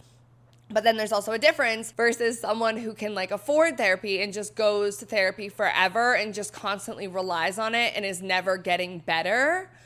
You know, and I've thought about that too. I'm not going to lie. Going to therapy once a month versus every week, I really feel like... I feel it. And I feel like it's had a good effect on me, though, in the sense where it's like I have to sit with things for longer and really think about what I'm going to talk to my therapist about next time I see her. And the goal like it's like one meeting. You gotta be, instead of like, oh, this is how my week was, like we're just catching up, you know? So I know you take it for granted, dude. You take it for granted. And like I used to pay the copay, but my mom's insurance was good. It was nothing. Exactly. Like, you know what I mean? So it's like I really was that like privileged, like, oh well, I'm going. Same. Yeah. And I think like as I approached like 25, 24 is when it started. I used to like I don't know. I would not like, I always took it serious because I knew that I needed it, but it was like my health insurance is going to run out. Like you do feel that. And therapy should not be forever. You know, it really shouldn't. And it's like, I think going in waves has worked for me. And I don't think you're ever at a point where it's like, you're good. But I do think to a certain extent, like unless you go through something like that you didn't think was going to happen or whatever, like enough is enough at some point. Like you have to, the whole point is to get the tools to do it on your own. So it's like, and it's, if you want to have a therapist forever, it's like you need that extra support. It's like, that's fine too. But I do think it's a beautiful thing to be able to sit with yourself and say, okay, I did therapy for 10 years or even 4 years. And like, I feel different. I took it really seriously and like, not, I'm good, but I feel better equipped to take on life's problems than I did before. Yeah, exactly. And there's seasons, and I right? do kind of feel that low key, like definitely, like the more you have the conversations, but this is just so privileged that I've been able to go for so long. And it's like, it's really not relatable to most people to have that situation, maybe in the bubbles of where we grew up or like went to school. And throwback to, you know, I used to use up the high school counselors too, bitch. Like I would go. I would go. And I went to public school. Like that shit was free. Yeah, that's good though. That's a good. I would go. I never even thought of that back then. Yeah. But yeah, exactly. Like I think, you know, for something like thank how you God talk about like your eating disorder and stuff like that. Yeah. And then it's like you're out of therapy now, but like in the future, like it's seasons, right? Like if you, a lot of people in adulthood, when they like lose a parent or something, they go through the grieving process and then they want a therapist again. Like it's situational. And I think if you have like major depressive disorder, bipolar, if you have like schizophrenia or something like that, that's like a lot more serious and you need someone to be there for you like more need often. Care, consistent care. Yeah, that's a different story. But like I've been thinking about that more lately because it's like ideally like I've come a long way in like healing from my abusive relationship. But at one point, like I don't want that to be the thing anymore. Like the goal is to like heal from that as much as possible and then remove that as part of my like everyday feeling, identity, emotions, whatever. Like I'll go through other bad shit in the future, but like I don't want to be talking about this and how it affects me for the rest of my life. I don't want to use it as a crutch. Yeah. Like I want to get beyond it. And I think that's the point. I think and I think that's what's removed from a lot of this like TikTok, podcast, YouTube stuff is like people like cling to it and stay in this cycle and don't think about like actually like using it to their benefit and moving on from situations. Right. It's more just like, oh, like this is the language. This is what I'm always using. This is how I am. It's almost like astrology, bitch. It's like not all the time. Like, and not everything. Like, it's like, it's one of those things. It's not something to live by. It's like providing insight. Like even like the attachment theory shit. Like I'm not going to lie. Like sometimes it pisses me off. Like we didn't do an episode about them, right? No, we were going We've talked to. about it. We've now talked I about don't it want in to because I'm just like, I know because I felt like I see so much content about it and it has a lot to do with situations. It's like right? your Because, sign like, now. One person is avoidant, one person's anxious. That's the common pair, like whatever. But like, I don't know. Like, I feel like it's fluid. Like, it depends. Like, and it's not bad. Like, it's not bad. But again, it's just too much. Like, it's too much of it. And it's an identification where it should be like a private tool, insight thing that you talk about with your partner or your therapist, your mom, grandma, whoever. Like, it's not like to put that on your dating profile is crazy. Yeah, exactly. Like, and some people do it to be cute, like anxious girly looking for her secure man. But like, it's like that, solidifying yourself to this point of like, to me, that reads as like you're not trying to grow together. You're like, oh, I'm gonna text you all the time because I'm anxious attached. Yeah, like, no. You should be working on that to like try. That's why you learn is so you can see what you need to work on, and not even to benefit other people to be happier. Like that's not fun to be like that, and it's okay that you are. It's valid as fuck. Like obviously, all if not many relate to all of these things, and it's real stuff. But it's like therapists never are like, okay, my client is this, so every time she does this, I'm just like, oh, well, it's because you're anxiously attached. Like, it's a reason, but it's like, it's supposed to just like help you, not define you and have you rabbit holing and trying to find like it really is like astrology. Like, I don't date Scorpios. Like, I don't date this type of attachment style. Like, it's just, it's too much. It's too much. We need to take a deep breath. But we did ask you guys Have you ever been to therapy? And I think it was really telling that 53% of you guys said not right now, but I have in the past. 36 are still in therapy right now currently. 10% aren't but want to be, and only 1% said no, I don't want to, I don't need it. Damn. So like everyone's in therapy or has been. But the majority was at a point, and I hope to believe, I'm sure a lot of it has to do with finances and stuff like that, but I hope to believe that people are using it, you know, to a point to get over to something, to grow as a person, and then go out into the world and like continue to live their life and like whatever, you know? Yeah. I think it's so unfortunate, but I think a lot of it is the finances. And like the earlier poll too, it's like hard to find someone that you fucking like, and you get tired because it's not free to have a consultation.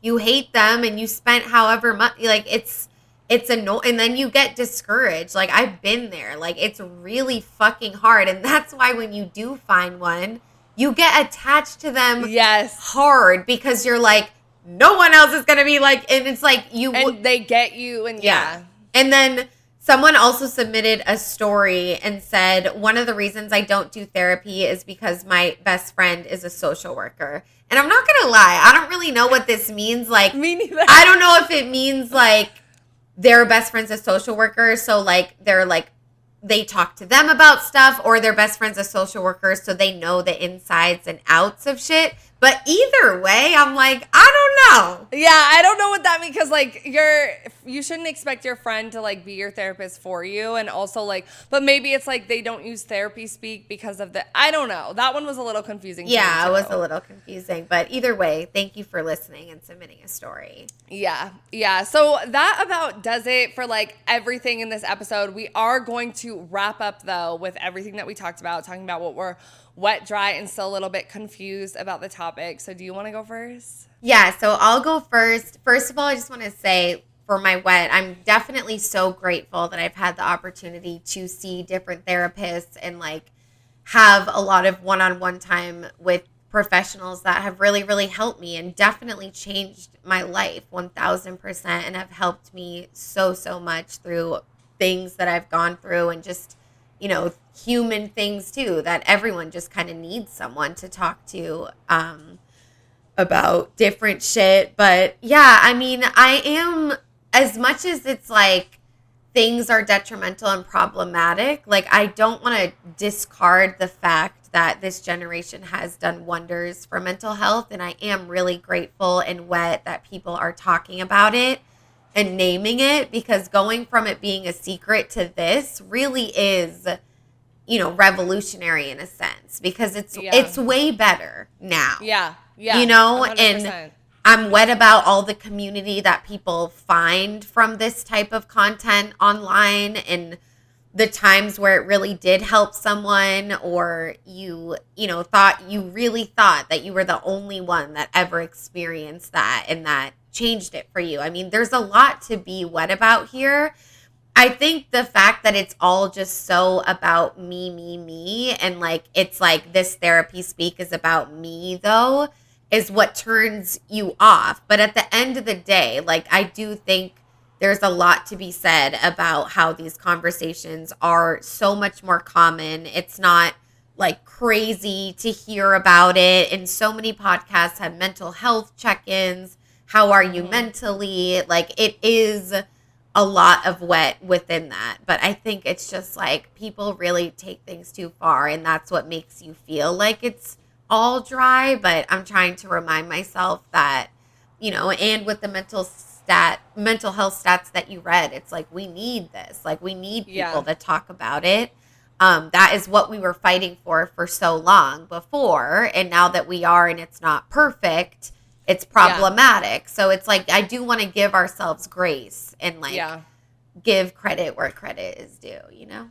Yeah, 100% same. Like I'm very grateful to have a therapist now, to have had others in the past. Like it is a privilege, unfortunately, you know, and I think it's important to acknowledge that. And same, I'm definitely wet too about like the destigmatization of everything. Like these conversations, just thinking about like our parents, grandparents' generation, like they didn't have this language, these tools, unless you like had gone to a psychiatric hospital, you were in recovery for addiction, like something so serious. Right. Everything else, and even if it was serious, sometimes they weren't able to get the help or have access to something as easy as like TikTok, where you can open up your phone and like be hit with some sort of helpful advice, which is better than nothing. So I definitely think that that's huge. I'm also I think about the ways that people are overall acknowledging how relationships can be healthy or unhealthy and how to set boundaries and all of that stuff, even though I think the way that people are going about it is a little iffy. They're using therapy speak. It is very like me centered and all of those things. Yeah. But I think because of all this therapy, mental health stuff coming into the conversation, at least people are kind of looking at the relationships around them, looking at hopefully how they engage with other people, and finding the language, the power, the courage, or whatever to prioritize their mental health, hopefully build community, all of those things to have like more of a better community and better way to deal with each other versus just like not acknowledging it at all. So what about that? Exactly. I think for dry, I mean, as dry as it is, that a lot of these conversations online are becoming problematic because they're not using the correct definitions of certain therapy speak terms or whatever the case may be. I mean, it's not surprising that this happened because there was no like lack of education to support any of this. So it's like we wanted people to talk about mental health for so long. It's like, well, this is the first step. Like no one was ready. But I do think it has a lot of potential to go up from here, 1,000%. And also for dry, like we didn't talk about this a lot because it is like less common, but I do hate like when like people kind of use it manipulatively, like, oh, well, that's my boundary. And specifically when men do it and we did talk about it a little bit, but it's just like, I hate that shit. Like people maliciously using this to like get what they want is like crazy. I mean, if someone's doing it unintentionally, it's a little bit easier to wrap your head around it. Yeah. But people that are like using it to like clap back is crazy. And I don't know. I think it's scary. Like I think a lot of the people online that are mental health influencers, quote unquote, but don't have any education or training. I think that's one of the scariest parts about it too, because no matter how many good ones, quote unquote, there are, like Esther Perel or whoever, it's like people are going to find the ones that it'll be detrimental. And then it just like, it's like it feeds it like fire. And then that person watching that content says it to their friend and their cousin and then their uncle. And it's like it just like, it spirals out of control. So it is problematic. But like I said, it's like, it's not surprising. Like people don't know what to do with this new type of language that we were all put onto. So it's scary, but I'm like, I keep going back and forth. I'm like, it's more wet, it's more dry, but I think it's all just like super balanced. I really it's nuanced. Yeah. And like Teal Swan is someone who I think of that does a lot of mental health content that's like bordering on a cult and stuff like that. So that's where it can get scary too. Yeah. But yeah, I'm definitely dry overall about the mental health crisis, the therapy shortage, all of that stuff. Like you see why people are seeking out like these online resources. So like I'm dry about the access, and also within that, when people are misusing it, which I think it's understandable to be misusing it, I'm dry about the fact that that exists because of education around it. Like, I always go back to this with every fucking topic that we cover, but it's like, we have education on fucking pre-calc and algebra. Why aren't we having an education class about, like, fucking mental health? What? Like, it's actually insane, It's bro. crazy. Unless you Like- want to be a mathematician or whatever, but... Yeah, like the social sciences, psychology, the ways we relate to other people, like relationships, all of this stuff, I think it should have a place in public education. I know. And when it doesn't, this is what manifests, because you can't, once you get out of like public education, 12th grade or whatever, people aren't going to college as much anymore. People can educate themselves on YouTube, but it's not fact-checked. Not to say that everything you learn in public school is 100% gospel. Right. But like, the internet can't be it. Like, there has to be some in-person teaching something. Where whether it's an event, a discussion. class, anything. Like, it doesn't even need to be school. Like, something. Yeah, especially for like the people you're talking about, like men who use boundaries as a way to like control Police women, people, yeah. and gaslighters who use the term gaslighting, like all of that stuff. Yeah. So like Like, yeah, I'm definitely dry about that. I also am dry consistently because I think it's come up in other episodes when we talked about dating paranoia and stuff too, how people are distancing themselves from their own emotions and looking for the next like quick fix, or like using this tool as a defense mechanism, like all of that type of stuff, because I think our generation really has that problem with being in tune and sitting with ourselves. So like definitely dry about that. Yeah. And for confused, like, I do think like a solution to a lot of this is like what we were talking about towards the beginning of like not just like taking this content as end all be all, and like encouraging people to think about it for themselves too. So it's like whether that means, you know, creators consistently say that more, like, but this, you know, it doesn't always apply to you, or it's like, you know, there's more, you limit yourself more on how much content that you watch. Like, you don't have all this screen time where it's just constant. You know, there are ways to go around that. Yeah. But I think it's really difficult. And like the humor piece confuses me too, because I really think it's such a double-edged sword. It does so much good, but also bad at the same time. And I do think like the answer is just like generations are going to have to pass. And I do think this is like one of the first like, you know, movement, decade, 5 years, whatever you want to say, where mental health like is taking off, where it's talked about a lot more and taken into consideration a lot more, like mental health days and all that shit. Like that was not a thing before. Like that was laughable, like to our parents or our aunts or whoever. So it's, I don't know. I think it's like there's not a lot we can do individually besides like protect ourselves and like have the right types of conversations with our friends, where we're not just like going off of what these therapists said online or even your therapist in real life, but like allowing yourself to think about it for you too. Yeah. Yeah, definitely.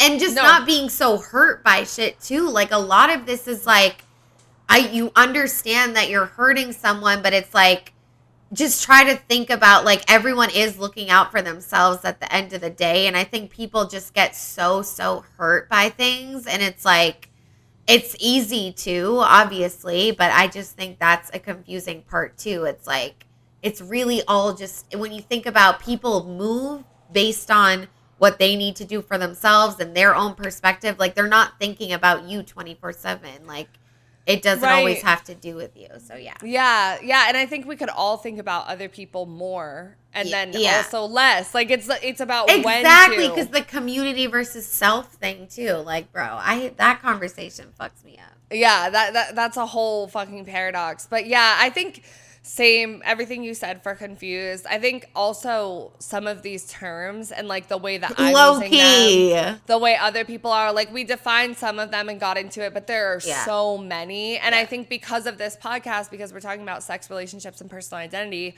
these are terms that are going to consistently come up in some of the stuff that we're doing. Like we bring in stuff from therapists, we bring in like relationship dynamics, all of that stuff. So like, one of the things I'm a little confused about and I want to be really careful about is like how I'm using those terms. And like, it's so hard. Again, like therapy speak is like English, like Spanish, like it is its own language used as a tool to talk about these things. But especially as like influencers, podcast people that are in the space of trying to help people consider how they're dealing with their personal identity, their relationships, their sex lives, whatever. Like I do realize we have a responsibility. So that's a little bit of extra pressure in terms of like considering how we're using it. And I'm a little confused about how to do all of that. Yeah, like what have I said in the past before this episode? Exactly. I don't know. Exactly. Triggered, like, ew, bro. Yeah. But yeah, I mean, that about does it for this episode, guys. I hope you liked it. Let us know what you thought in the comments, or you can always email us or DM us. Like I said, we post polls for every single episode on our Instagram story, so make sure you're following us at So Wet So Dry. We definitely really want you to be a part of that conversation and bring you into the episodes. Whatever platform y'all are on, remember to subscribe, follow, like the episode. Like I said, leave a comment. We love engaging with y'all in the comments, especially on YouTube. It's been, really, It's been y'all have been active in the comment sections on YouTube, and we love that so much. And yeah, thanks for listening. And yes, no matter what platform you guys are listening on, we do have listener support through Spotify.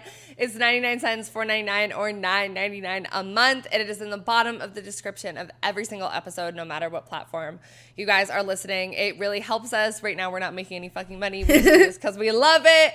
We're learning with I'm you. about to go work a shift, guys, right, till midnight. exactly. Like, I literally want to cry right now. But we're all in this together. We got this. We're all in it together. But we love you guys so much. Thank you for listening, and we will catch you in the next episode. Bye! Honestly, since, I don't know, I guess maybe 15 or 16, when I found out kind of like what Playboy is, I've been like in love and obsessed just with the idea of being like nude and feeling still sexy and confident and beautiful. It's just so exciting because I see the potential in this, and not only that, modeling has always been a dream of mine for a long time, ever since I could remember, and I always felt like I was never confident enough, and I never knew how I would even get my foot in the door. I made record labels so much money off my body. I made a lot of people so much money off my body, and I got the smallest cut off my own body and my own work and my own ideas. And I don't think I have to say sorry about the fact that I want to commodify my own